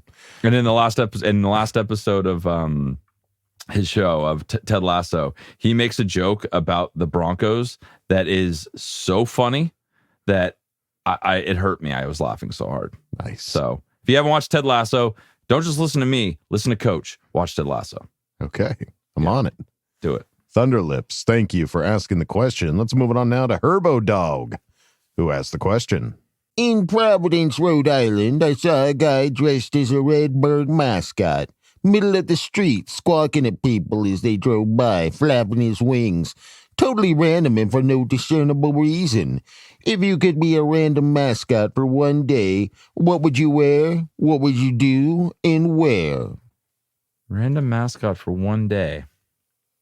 I would be the San Diego Chicken because it's awesome. Hell yeah. That would be awesome. And he was there for the Chargers too, back in the 80s. He was part of the Chargers, part of the Padres. He's a legend. San Diego Chicken. You're a legend. No, you're a legend. No, he's a legend. No, this chicken is a legend. It'd be cool to get the old Boltman costume and wear that to like Thunder Alley. That would be pretty cool. Nice. I'd do that. All right. I would take it off, be like, surprise, it's me, and put it back on and walk away. Like, who are you? Don't worry about it. You'll never know. You'll never take me alive. You'll have to. I'd probably take like either the Broncos mascot or the Chiefs mascot and just do something heinous. Like, get him canceled. Yeah. Like perfect answer. Like shoplift some a rob some basket full of banks, if you will. condoms. Yeah, rob some banks. Rob Banks. That's a Yeah. good one. Yeah. Hold that Patrick Mahomes guy. hostage. Yeah, you have the best answer. We'll just go with yours. Ours are stupid. Well, usually. No, but yours is Legends. like actually like hurts our opponents. That we I don't took like. that angle with it personally. Yeah. That's what I did. Well done. Darker All right. twist. Yeah. A bit. That's what happens. Moment of darkness. All right. Well, there you go. Herbo Dog. Thank you for asking the question. Let's move it on now to Peaky Bolts, who asked the question. One question for each of you. Is it possible to cut Mac, Bosa, Mike, and Keenan, then re-sign all four on a team-friendly deals? Any chance Eckler returns? Name someone to partner with Emmanuel Acho in a tag team cage match versus Herbert and Harbaugh. Bolt up, K-Love, your boy. Good All right. question. Few questions here. So let's one at a time. Yeah. Is it possible to cut Mac, Bosa, Mike, and Keenan, then re-sign all four to team-friendly deals? No, they're not. Fire them, then rehire It's them. possible, but I don't think these guys. Yeah, especially like Mac. Like you got to pay him. He's earned it. You know. Mm-hmm. Well, he already talked about wanting to retire last year. Yeah. Right. He's not in the business of taking less money to stay unretired, I don't think. Yeah, no. Yeah. I honestly, I think it's gonna. I think the more I look at it, I don't think Mike Will's coming back. I think they're gonna. That's a huge savings that we'll get. And then who knows with Bosa or Mac? If Mac's still like leaning towards retirement, and that's an easy answer, but I think it's because the only solution is to extend him. That's the only way you soften the cap hit. And then or a trade partner. That's the other way to do it. Then you get something in return. So we'll see. They're clearly have remade this entire coaching staff and everyone in the building pretty much. So GM. I mean, we don't even know what the GM philosophy really is. The roster could be so different so quickly. Really. Any chance on Eckler returning? No. Well, I guess it's higher than it was previously with the new GM, new coaches, but it doesn't seem like Eckler fits the scheme of the type of back that he is, doesn't fit the scheme we're going to run. Mm-hmm. I would say the chances are higher, but they're still not very likely. I think he'll go somewhere. Well, he'd be like a third down back in this offense, and he's going to want for three all down starting running back money. And it's just not going to happen. You go cheaper, you go younger, and I don't think Eckler's back. All right. And then someone to partner with Emmanuel Acho in a tag team cage match versus Herbert and Harbaugh. Who else talks a lot of shit about Herbert? Twitter. Pair him with Twitter. Elon Dolphins Musk, fan. come on down. There's a couple Dolphins fans that are on Twitter that are just the worst. I can't remember their You could just username put off the top of my head. Acho in with Tua. Yeah. Oh, yes. Tua and Acho. That's a great answer. Quarterback versus quarterback. Oh, Justin destroys the shit out of Tua. Yeah. And then Tua's Harbaugh looking is up not at him. He's still got a little bit left for Acho. Yeah. He'll be able to jump back in, but Harbaugh is not going to quit. He's going to hold them down under the ocean at the, on the sand. He's going to take him out of the wrestling ring, gives up. Take him to the beach, put his head down in the water, and he's not going to let up. Love it. All right. Well, there you go. Peaky Bolts. Thank you for asking the question. Let's move it on now to Naf X Nasty. What do you fresh? Okay, who asked the question? I love you guys like a fat kid loves cake. What are our biggest needs going into the draft, and what would be your dream draft scenario for rounds 1 through 3? K, love you, bye. I've thought about this a lot more, and we love you as much as a fat kid loves cake as well. Yeah, and I love cake a lot. I'm a big fan. Big fan. But rounds 1, I thought about this a lot more. I think there's a lot more offensive linemen than looking through how many guys are going to be available and how there's some studs you can get in the second round. Mm-hmm. I think you go Brock Bowers first. I think you go offensive tackle second, and then third edge rusher. I think that's 1, 2, 3 would be my ideal setup to fix the trenches and then get us a all stud tight end. Mm-hmm. Anything different, Kyle, from that, or do you think that we have bigger needs in any position? Well, I think corner is really big need right now. We need a stud corner, especially with Mike Davis is out of contract now. He's not unlikely to be re-signed with the cap where it is. I'm hoping that we can trade back a couple spots and still get Brock with the quarterbacks and tackles that are available. Mm-hmm. I'm hoping we can pick up a second or a third so we can address tight end, corner, interior offensive lineman. We don't have a center right now.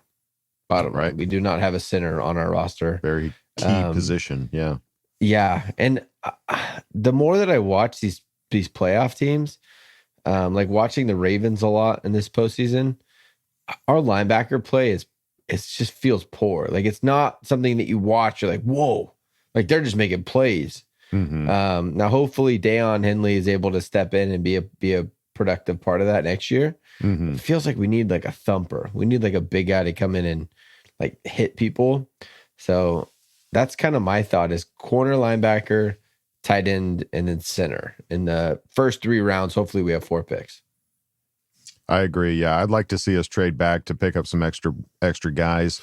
And I agree. I feel like the linebacker position is very thin.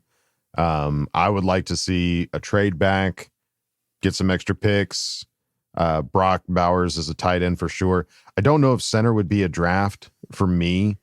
Only reason I say that, and maybe it's different now that Herbert's had time in the league, but I felt like Corey Linsley was such a crucial part to some of Herbert's success as far as being able to read some of the defenses. Now, Herbert's been, he's a veteran now. He can do that without Corey Linsley, but having an extra set of eyes out there, like a veteran center, I feel like would be better suited to the success of the team. So free agent.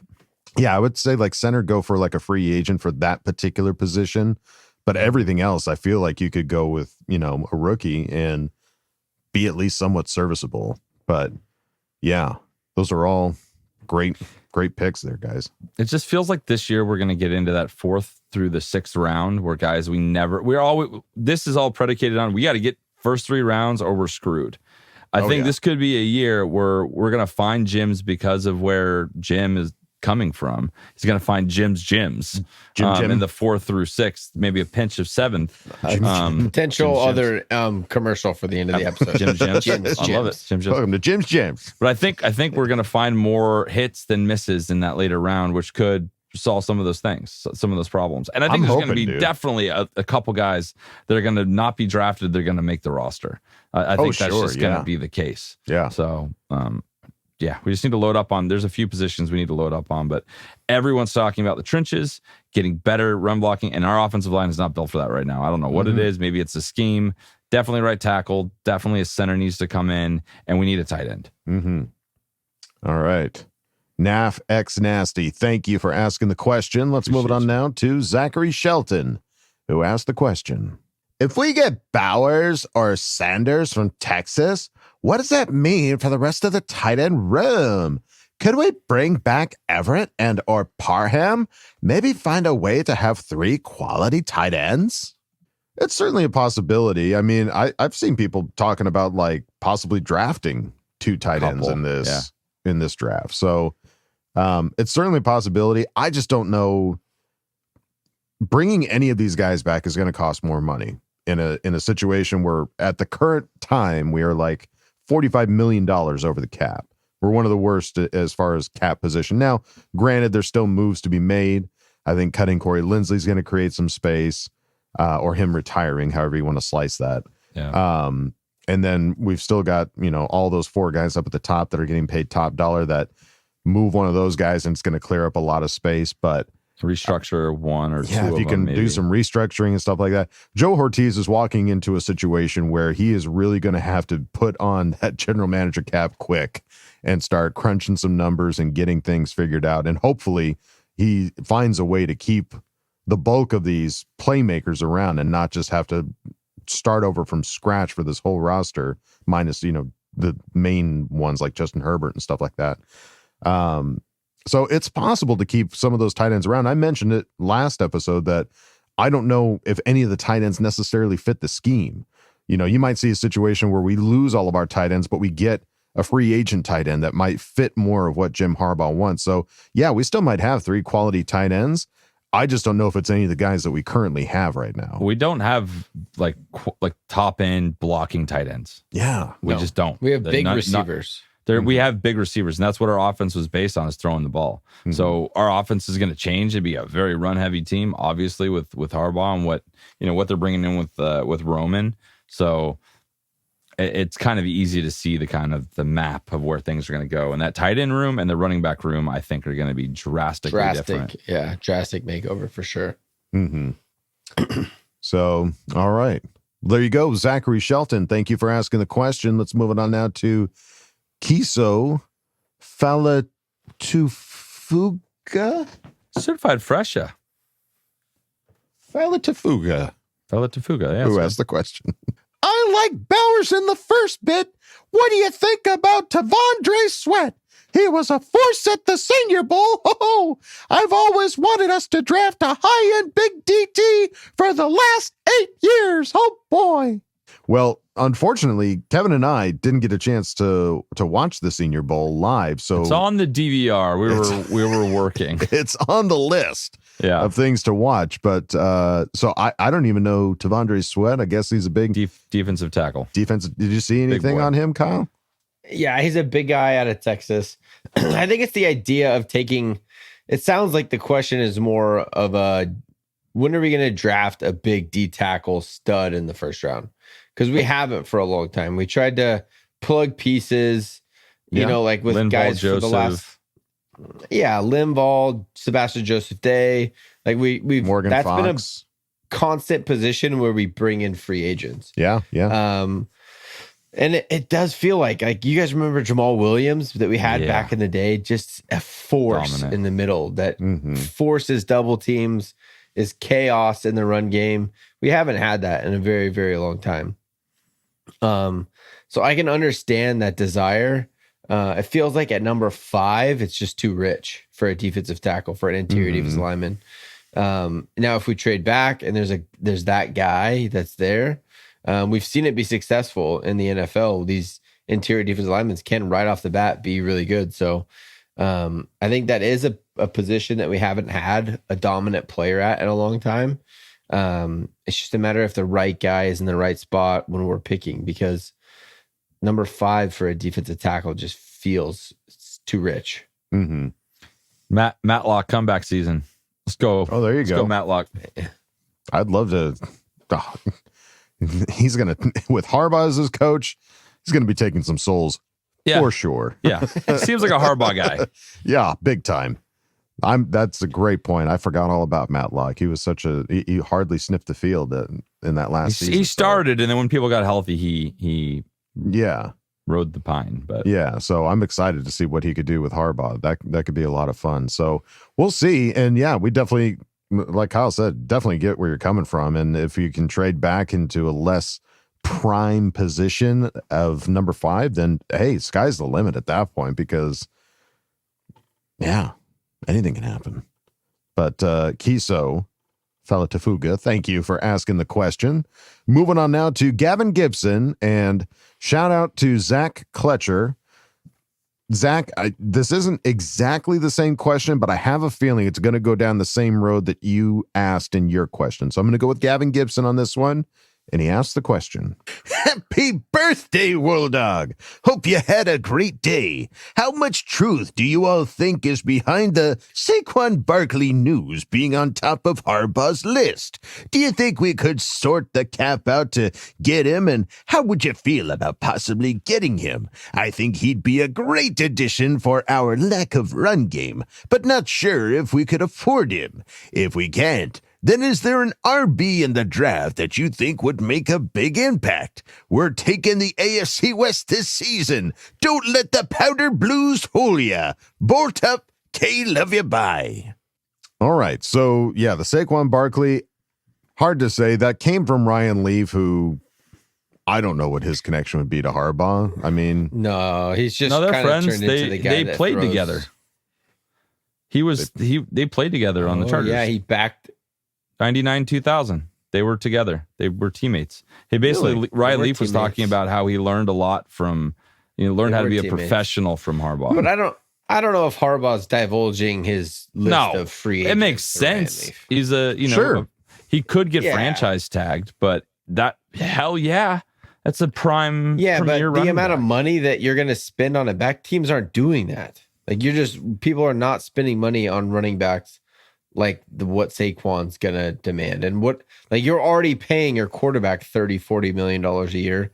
You can't put another 8 to 10 into a running back. Can I say what if you did, and what if Derrick Henry was available as well? Well, Derrick Henry's different because he's at the end of his career, probably doing a 1 year at a time thing. Dude, Saquon is he still had he had the better yards per carry than Saquon did last year. Sure.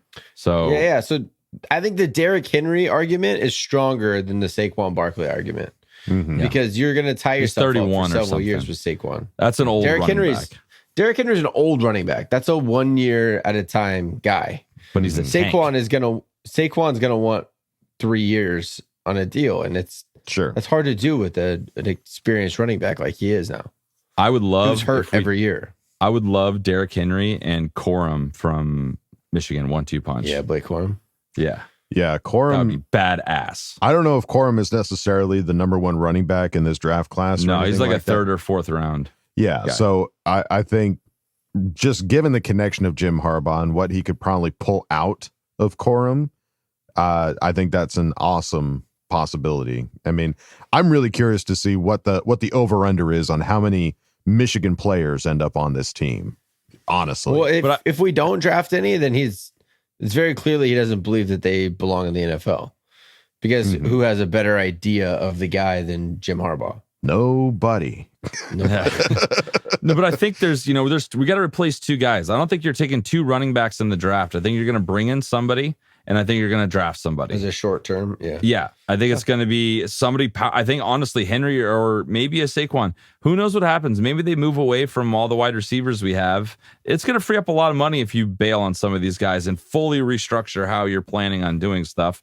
And then maybe you do afford the $9 million or whatever for Saquon Barkley. That's what's so cool about this offseason. No one knows. Nobody knows. And anything can happen. But I think we're bringing in two running backs. One of them is going to be a free agent, and one of them will be in the draft. That Cody Schrader out of Mizzou, too, in your guys' backyard, he's a tank. He's a beast. Yeah, he was in the Senior Bowl. That guy runs hard. He can catch the ball in the backfield.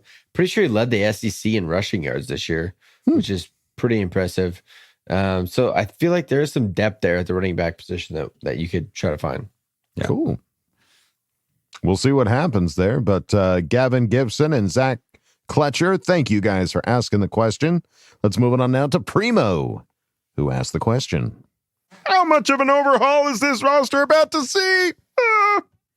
Considerable. I think there's going to be some tough things for Charger fans that have followed this team for a long time are going to have their hearts hurt a little bit with some of the guys that we're not going to be on this team next year. What do you guys think of the chances of Keenan Allen not making the roster? Like, that's moving on from Keenan. I would be shocked at this point. I think he's the guy that would do anything to make his contract work so he could play with Justin and now work with Harbaugh. They interviewed him at the Pro Bowl, and he's I'm not going anywhere. Yeah. Is what he said, like quoting him. I'm not going. Just extend the man. Just give him 2-3 more years, Charger for life, and adjust his contract. Give him a big signing bonus and make it a lighter cap hit. Like 2 to 3 more Super Bowls, and it's all good. Dude, that just feels like a no-brainer. In this offense, you need one stud. You don't need 3. You need 1. So if you could give me Keenan, Josh Palmer, and Quentin Johnston as our starting 3, with Brock Bowers or whoever tight end we bring in, like, that's a good starting lineup. You know, and then you could fill in with the rest of the receivers that are always, there's talent everywhere if you could if you know how to find it. So you could bring in depth of guys that maybe aren't even on the roster right now, but I feel like you just have, in my head, you have to keep Keenan. But that might be just my fan heart speaking to. No, they have. That's not. They have. With the amount of Harbaugh talking about Keenan and Keenan talking about not playing anywhere else, that's what makes me go like, I would be shocked if that ends up happening. I'd be like, in the same way that, like, if Derwin James ended up going somewhere else, I'd be like, that's insane. Who thought that was a good idea? because I just would not have seen that coming with how much Harbaugh talks about him. So, yeah, Keenan's got to stay 100%. But the entirety of the roster, at least half of the team is going to be some new faces, I'm sure. Well, big names like Joey Bosa and Mike Williams could very well be gone. Like those are the two I see most likely. Joey Bosa is a San Diego Charger. Yeah.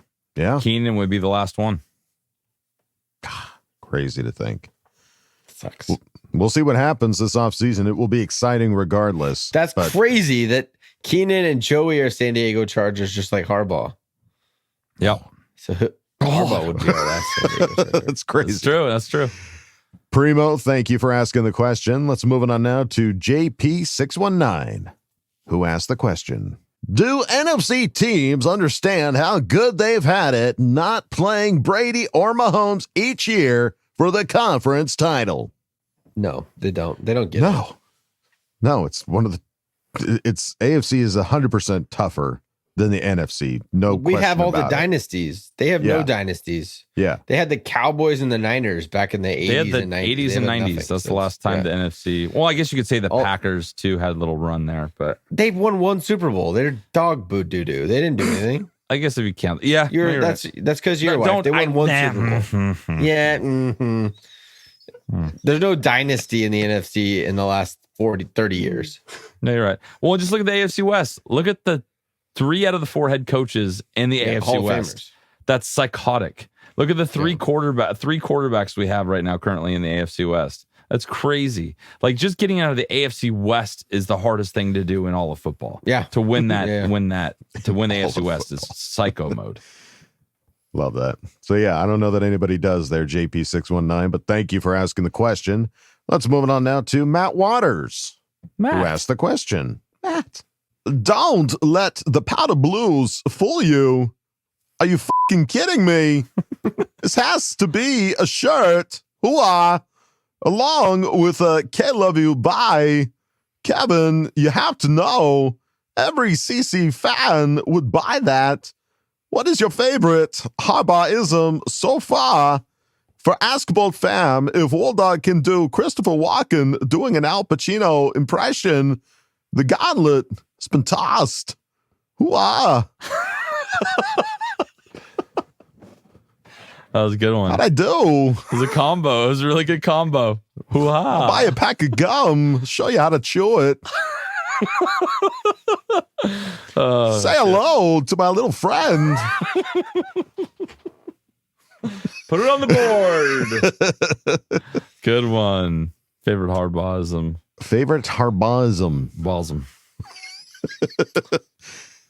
Or some good Not ones. everybody I really wants liked. I loved the. I'm gonna play football as long as I can, and then I'll coach football, and then I'll die. Yeah, yeah, that's pretty hard.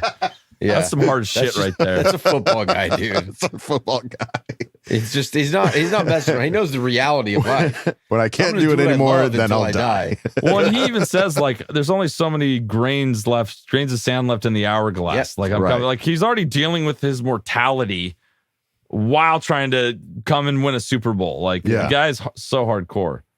I love that. Yeah, he's giving it his all. Yeah, he's giving it all. She's got Captain. Who's got it better than us?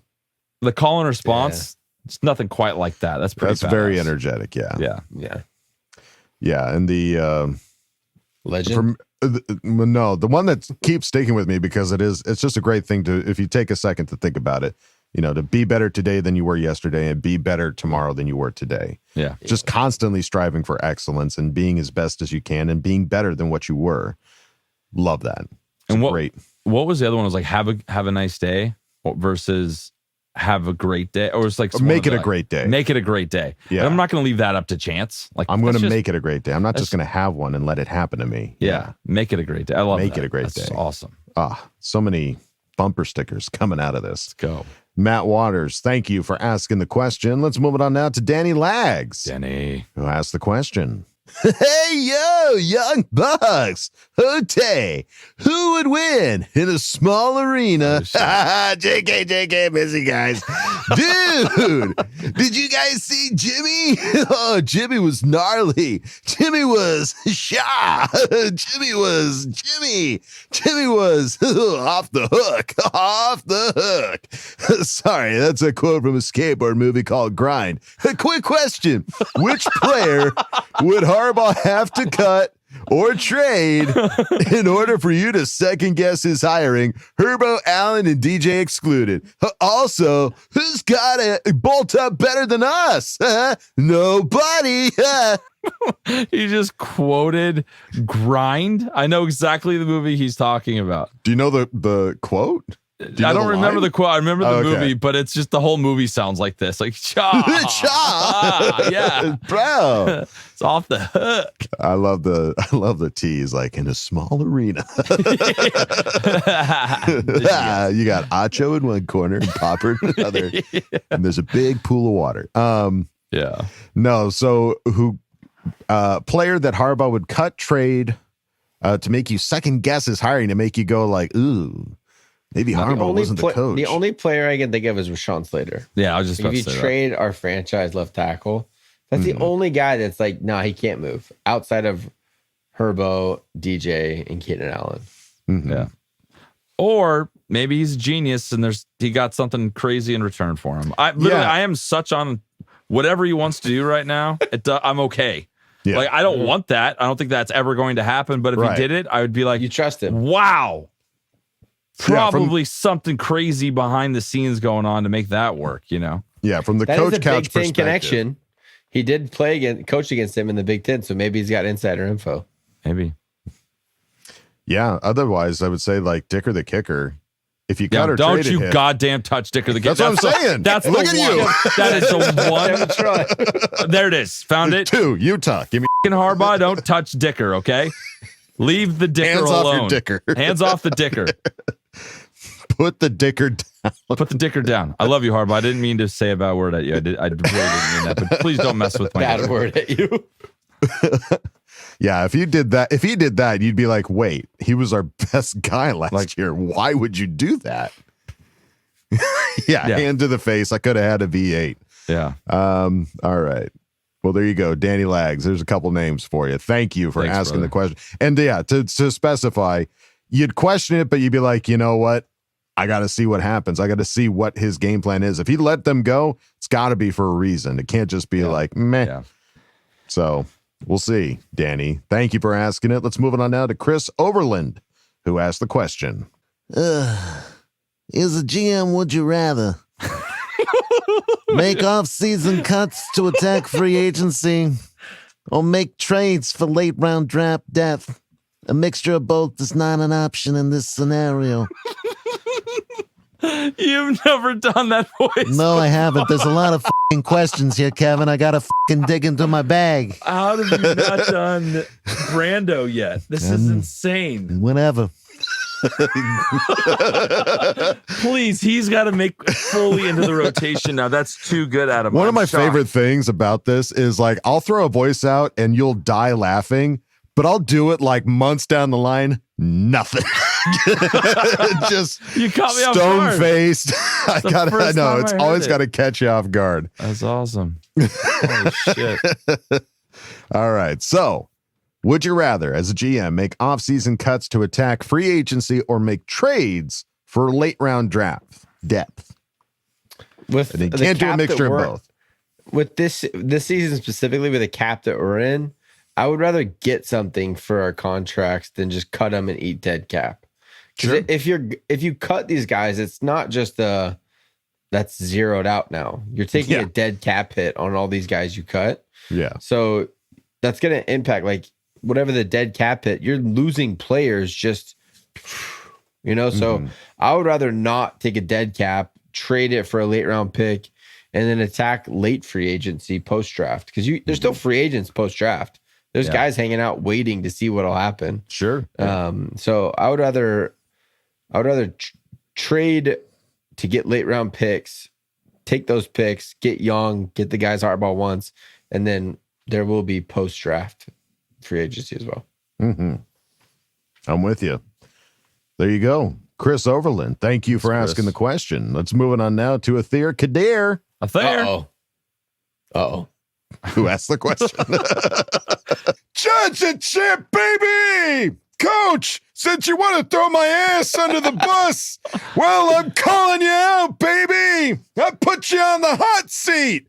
Coach, you are the new GM of the Chargers, baby. This is your most important draft, baby. You're on the clock. Bowers and Neighbors on the board, baby. Oh, Vikings call. Want to move up to get their franchise QB, baby. They're giving up the 11th pick, 2nd and 3rd rounds this year. You give up the 5th overall pick and 6th round and 3rd next year. Are you making the trade, baby? Remember, you'll have the 11th pick, 2 seconds, 2 thirds, and a 4th, baby. I'm very confident my boy Kevin would be dancing in his chair for this trade. Not sure about my baby Wolldog. He might be scared. LOL, baby. What say you, Coach? Let's go. Love you, my boys. Fuck the Chiefs. Go Niners 31-27, baby. Dance to the music. All right, Athir, I think you called it. Kevin's dancing his chair. Sounds pretty good to me. I don't know about the 3rd the following year because you're moving up into the top 5, but we could talk. Yeah. Well, the question's really to Kyle. So what do you think, Kyle? Yeah. I would take that. I think that with what we have and need this year, it depends on what other trades are on the table. But if you're on the clock, this is your last option, chance to move back and get something for the 5th pick. Mm-hmm. I like that. I think at 11, you're still going to get an incredible player just outside the top 10, and you pick up a 2nd, pick up a 3rd. That's 4 day 2 picks. Mm-hmm. I think that's worth moving back for. You can pretty well recoup a lot of you just think about position players like 11. You still get an incredible corner. Like you could probably get a top corner off the board, which is a huge position of need for us. Right. And then day 2, you have day 2, right. Yeah. There's big tackle draft too. Yeah. And then day 2, you have 4 picks. You get your center, you get an interior defensive lineman, you can get a running back. Like you can fill a lot of that immediate need right now being $40 million over the cap. So I think there's not going to be a whole lot of move back options that I'm not on board for. Sure. Unless it's really far back. We're talking like 26. But that'd be wild. You know what I mean? Most of those teams have their quarterbacks locked into place, but that would be. You're talking about but you're not talking about the immediate. You're talking about future. They're giving up a lot for not only this year. Well, you're getting a lot more back, right? Because everything is on this new scale of points. That's everything's worth. So if you're going back to 20, you're going to get more than whatever this package is. In this package, you only go back 6 picks. 6 spots, pick up a 2nd, a 3rd, and a 5th. So it's if you're going back to outside of the top 15, you're going to get a whole lot more in return. Mm-hmm. So there's just not a whole lot of trade back scenarios that I think I'm going to opt out of. Yeah, the only thing about this that would worry me is you're giving up 2 next year, which that seems a bit steep just to go back 6 spots because you're getting because you're getting 2, but you're giving up 2 next year. So you're setting yourself up to already like be in the hole next year for draft picks just to move back 6 spots. So I don't know. I think it's an interesting trade. Would I hate it? Not at all. I just think it might be a little bit steep for the asking price. But hey. But you're only going back 6 spots. That's what I mean. I think it's a little steep to give up 2 draft picks next year. Go from having, 7 to 5. And one of those is I thought it was just a 3rd next year. A 2nd and 3rd rounds. Oh, they're giving up the 11th pick, 2nd and 3rd rounds this year. You're giving up a 5th. 5th, sorry. The 5th overall pick, and then a 6th round and 3rd next year. So 3rd and 6th. Yeah. So you're That's why I don't like the 3rd. I don't like the 3rd. The third one is what makes it a little tricky, but I still like it with what you have. Yeah, if it was just a 6 next year, I'd be like, make it, do it. Yeah. Deal. Bam, hit the button. I like it still. I would take it. All right. Well, there you go. Athir Kadir, thank you for asking the question, buddy. Let's move it on now to Andrew Ramsey, who asked the question. Well, if it isn't my favorite Charger chat chatters, say, would you chatters like to hear about the time Jim Ball met the Loch Ness Monster? Oh, it must have been about 7-8 years ago. Jim and the little lady was out in the airport terminal. You see, all alone at night when all of a sudden this Chargers tackle came running up to them with a big old smile and his Chargers logo on. They thought it was Rashawn Slater, you see. They were just chatting up a storm and having a good old time until all of a sudden Rashawn asked for a favor. He looked down at Jim and said, I need about 350 after snaps this season. Well, it was about that time Jim noticed Rashawn was about 8 stories tall and was a Trey Pipkins crustacean from the Prezozoic area. Jim said, damn it, Trey, I ain't giving you no 3 finished snaps this season, you daggum Loch Ness monster. Jim's wife ended up giving him a spot on the practice squad because she thought he'd go away. Jim responded, well, of course he's not going to go away, Mia. You give him a practice squad spot, he's going to assume you're going to start a spot training camp. And that's the story of how the Loch Ness monster of Trey Pipkins will remain on this roster this upcoming season. What do you think of my story, Kevin? How does it make you feel? Does it mean he's here to stay? Love you, bye. 350. Need about 350. Need about 350. Goddamn Loch Ness monster, I got no 350. So you think he's saying Trey Pipkins remains on the roster, but via the practice squad? Not for $8 million that he's making. No way. Zero chance. If you want to cut, that's a cut and re-sign or trade. I would trade him, get a 6th round, 7th round or something, a 7th round pick or something. Yeah, we got to move on. Like Kyle, we did a full breakdown. I think it was on Patreon of some of his blocking technique and running down the field and how he looks 2 years ago. Yeah, and we signed him. The former staff did. It's still not. I am not impressed with how good our left is. Let's make a trade with the Raiders. Tommy T loves him. Loves him. Guy. Take him. You can have him. Give us a 6th. Yeah, give us. I'll take a 7th. I'll take a bag of chips. Kevin's feeling generous. Yeah. All right. 350. 350. Goddamn Monta. Andrew Ramsey, thank you for asking the question. Let's move it on now to the K-Man, who asked the question. Do you think Harbaugh brings his son for a coaching job with the team and pushes out the current special teams guy? I sure hope Brian Ficken stays right where he is because he's doing a great job with his guys. Well, good news for you. Question answered. Yeah. Question answered. Yeah. Recent news before we started doing this was the Jay Harbaugh's going to Seattle. To the Seahawks. With Ryan Ficken staying put. So, yes. I think we got it. You did it. I think we nailed it. You nailed it. K-Man. It's going to be all right. Thank you for asking the question. Let's move it on now to Aaron Fuller, who asked the question. Why Tanner Engstrand? So I think I've seen this name getting tossed around as a possible offensive coordinator for the job that some people have been talking about on Twitter as wanting him as the offensive coordinator. Now, I don't know if he's interviewed for the job. I feel like there is a connection with some of his coaching that he was a grad assistant with Jim Harbaugh at USD. Yeah. Goes way back in the day. Way back. So, Holy shit. he's been doing stuff since then. What was his most recent? He was also an offensive analyst under Harbaugh at Michigan in 2018. There you go. And he's been with the Lions now as an offensive assistant. There you go. So he's had some offensive coordinator experience, and people have been talking about him as being a possible offensive coordinator. So if the question is why, it's the experience and the connection. Not? I think is maybe some. we were talking about business cards earlier. Maybe he's the special offensive play think guy, and you bring him in. Yeah, I've heard that title have before. Him play think, think up some the plays. play think guy. Yeah, he doesn't got to have a play maybe, think guy. Got to go. Maybe play he was think. really good with the projector at USD, and Harbaugh's like, I need my. He's the only guy that knows Tanner. how to run that model. His model's so out of date. No one's trained on it anymore. Projection technician. Yeah, projection / run game coordinator. Weird. This projection technician's making $1 million. Weird. / running game coordinator. Yeah. So yeah, I we'll see. We still don't have an offensive coordinator technically yet, so we'll see. Tanner could end up being one of those guys, but Aaron Fuller, thank you for asking the question. Moving on now to DJ Jones, and shout out to Duncan Kearns and Corey Emery.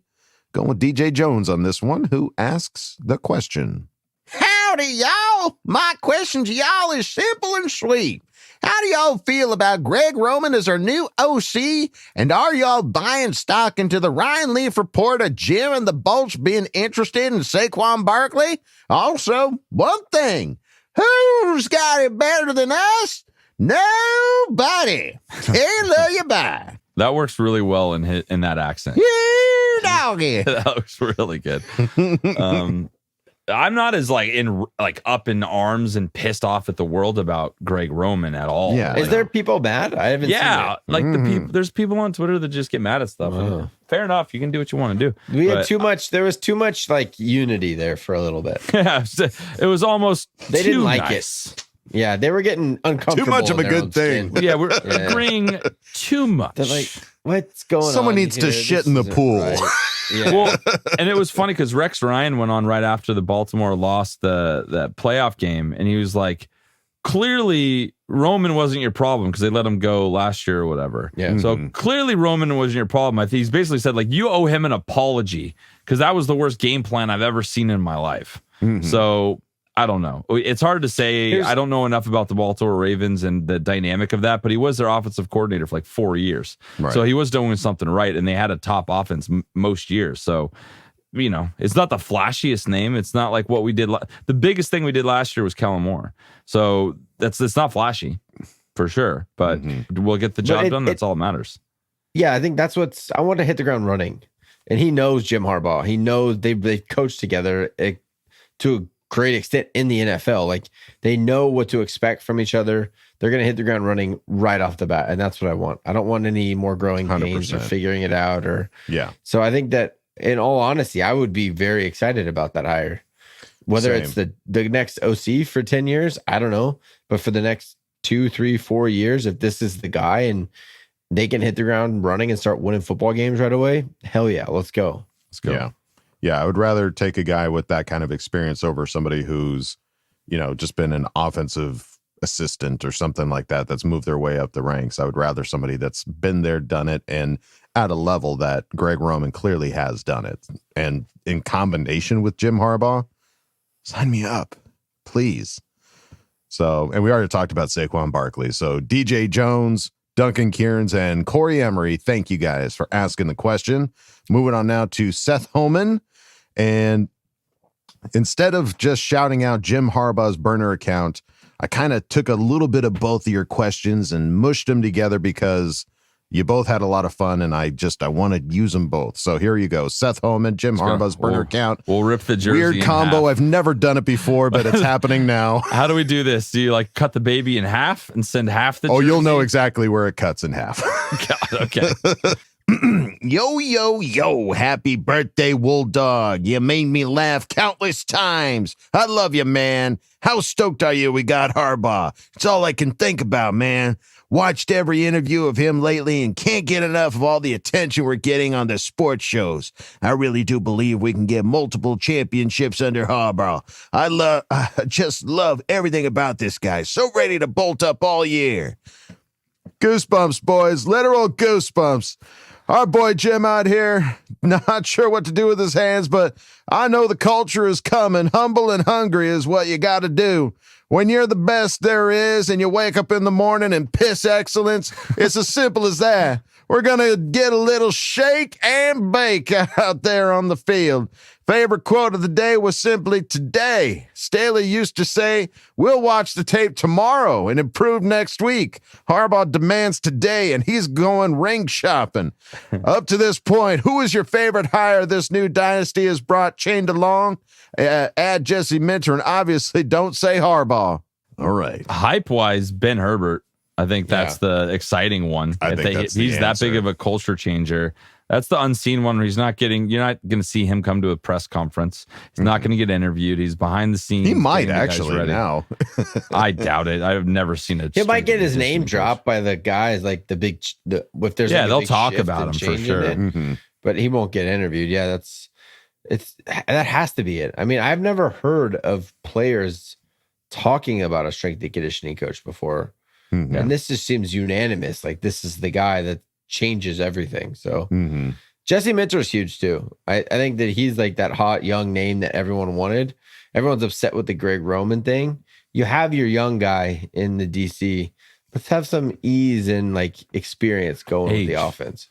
Wisdom. Right, Adam? Yeah. Right? Yeah. I know what you're talking about.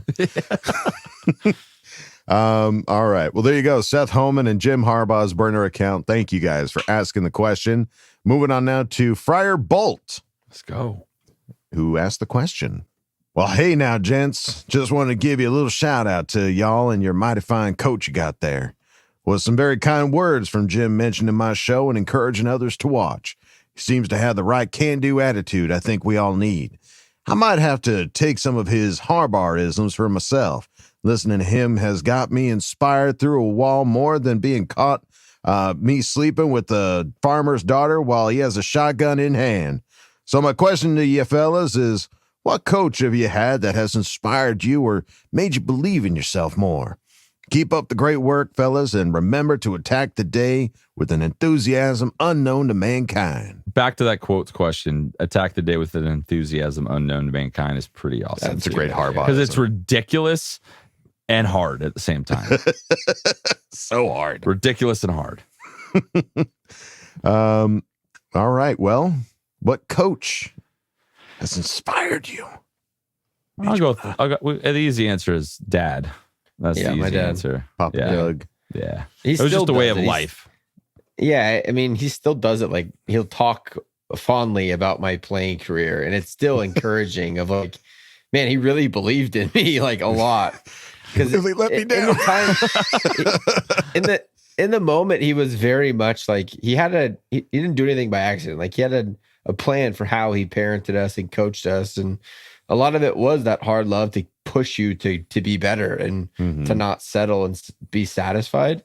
But it's fun now hearing on the other side of the playing career, like how much he enjoyed watching me and Kev play. And he was just talking the other day about Kevin going to Okanagan to play hockey and how cool it was that he had this sport that he was so good at. And so I think for sure, my dad was my most consistent coach for my entire life. He coached baseball, football, basketball, did everything. So. Jeez. Well, and his coaching moved over into movies for me. Like he watches more movies than anybody I've ever met in my life. So he's got tips. Yeah. He's got thoughts for me and how I can do better and stuff. So I'll take it all day. Yeah. I can't think of a coach that I had specifically. I certainly played sports, but not to the level that I was like, oh, they've inspired me. Or a teacher. It's the same thing. Coach or teacher. Somebody inspired you? I wasn't very inspired by those around.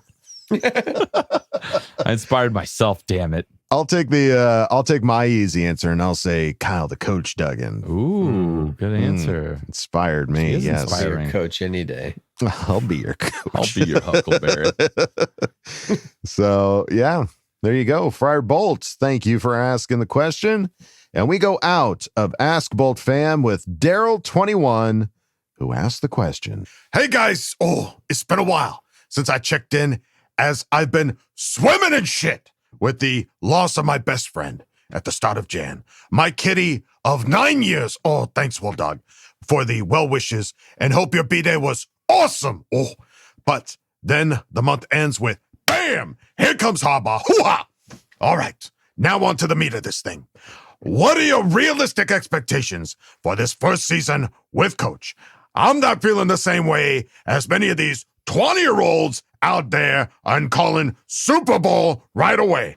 But I'm expecting a real turnaround in terms of playing, coaching, focus, and record. Unlike the last few years under Staley, where we needed heart meds, defibrillators, and having the consistent shits that were unknown to mankind. Hoo-ha! I'm making my bold prediction early. Oh, here it comes. Our Bolts hammer Kansas City 3 times this year, twice in the regular season and once in the playoffs. And Andy Reid says, I'm going to go get my job back at Best Buy. Can't compete with Harbaugh. I'm out. And when this happens, we'll need Bulldog to shout out, who called it? Who called it? Hoo-ha! From 5-12 to 12-5, guys. What's your thoughts? Oh, can't love you. Bye. Well, first of all, Daryl, yes, I'm so sorry to hear about that. You told me about that, and it really broke my heart. And I'm sorry that it happened, but at the very least, as a pet owner, we've all had pets that have had to go. Mm-hmm. And the big thing is knowing that you gave that pet the best time that you possibly could have given it. And we'd give it to all the pets in the world if we could. But you took care of that one, and you gave him a great life. And I'm sorry that happened. That really did break my heart. Yeah, but bam, Harbaugh. Bam. I love the consistent shits that were unknown to make. Yeah, that's good. Hey, wait. Should we put it on the board? Put it on the board. All right. Oh, damn it, Staley. All right. So the realistic expectations. He's not feeling the Super Bowl bound necessarily. What do you guys calling think? Calling a Super Bowl is kind of crazy. That's really Babe Ruthing it. But no matter what, even the Chiefs, they didn't call Super Bowl at the beginning of the year. The path to get to the Super Bowl is so hard. So many ups and downs. So many things can happen that it's hard to predict Super Bowl. Mm-hmm. I just want identity. I feel like all last year, we didn't know what team was going to show up. So, my big prediction is that we're going to have an identity that what you're going to get when the Chargers get on the field. Will they win every game? Obviously, we think they will, but they might not. But they're going to have there's going to be a purpose when they get on the field. The team that's going to show up. Yeah. That on that identity idea, just the level of toughness that Jim Harbaugh is associated with, coming out and being a physical team. It's not to say that the guys that have been on this team have not been physical in the past, but there's just a ferocity that seems to come with Harbaugh that we just have not necessarily seen, to the point that we even question some of the players going are they really giving it their all out there? I don't know. It feels like some plays you see some guys and you're are they giving up? Are they gassed? What's the problem here? So I'm excited to see what Harbaugh can do. 12-5, that's not a bad record prediction. I love the idea of predicting that we can beat Kansas City 3 times in a year. I'm all for that. Sick. That's a staple right there. If you could beat them twice in the regular season, that's a hell of a lot. You win the AFC West if you do that. Yeah, for sure. Because you're definitely not losing to the Raiders if you're beating up on the Chiefs like that. Mm-hmm. And the Broncos. We'll see who is even playing quarterback for them. Yeah. But yeah, I think at least minimum 11 wins and a playoff victory would make me a happy guy. Mm-hmm. Get Justin his first playoff win minimum. And then if there's more than that, I'm there for it. I'm all there for it. Yeah. I would love to see an AFC West championship. God damn it. I wanted that shirt. I want to wear that shirt. I want to live in Columbia, Missouri and be an AFC West champion. And something that says 2000 something on it. Yeah. 2024. I don't give a shit what. I just wanted to say it. I want our team on the AFC West champion shirt. Yes, I agree. All right. Daryl 21. Thank you, buddy, for asking the question. And thank you, everybody, for asking questions and Ask Boltfam. We greatly appreciate it. Obviously, we've got some decisions to make. I think we have some music we should play for this. It goes a little something like this.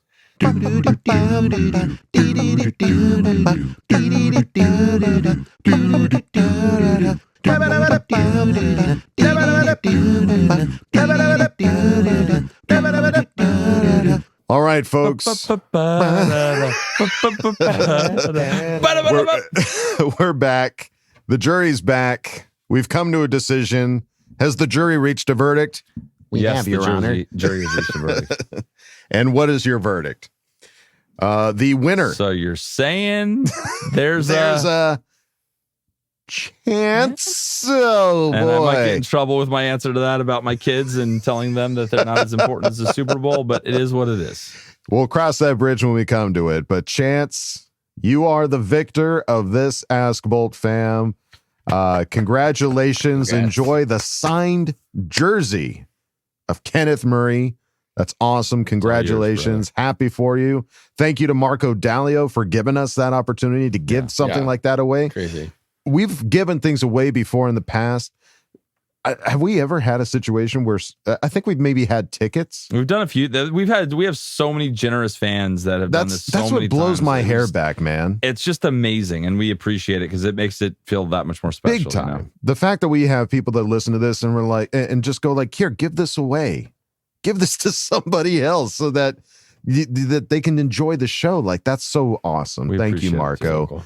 Yeah. And congratulations, Chance. And everyone who asked questions, this was like the hardest decision we've made. This was really tough. We really had to think about it, but because everybody brought their A game. Oh, there was some serious shit in here. But we really appreciate you guys so much for making this show what it is. But I think that's going to do it for us here at Charger Chat. Any final thoughts there, gentlemen? Get here faster. I want to know more stuff. We have to watch the Super Bowl on Sunday. You guys watching? Yeah, I guess have to? Yeah. Go Niners? Yeah. Might as well. I'm watching for the commercials. Yeah, commercials. Yeah. Halftime show. We'll see. Halftime show. Maybe. Usher. Whatever. Well, that's going to do it for us here at Charger Chat, folks. Don't forget to bolt up because we're ready for any squad, any place. Okay, love you, bye. Okay, love you, bye. Okay, love you, bye. And now, a word from our sponsors. At Bolt Fam, you're more than just a fan. You're an amigo, a bro chancho, a friend. And there's always someone to cheer with, someone to cry with, someone to drink with, someone to fight with, someone to bolt up with. So regardless if you're ready for any squad, any place, Bolt Gang or Don't Bang, or just plain bolting the F up, you're a part of it. When you're Bolt Fam, you're family.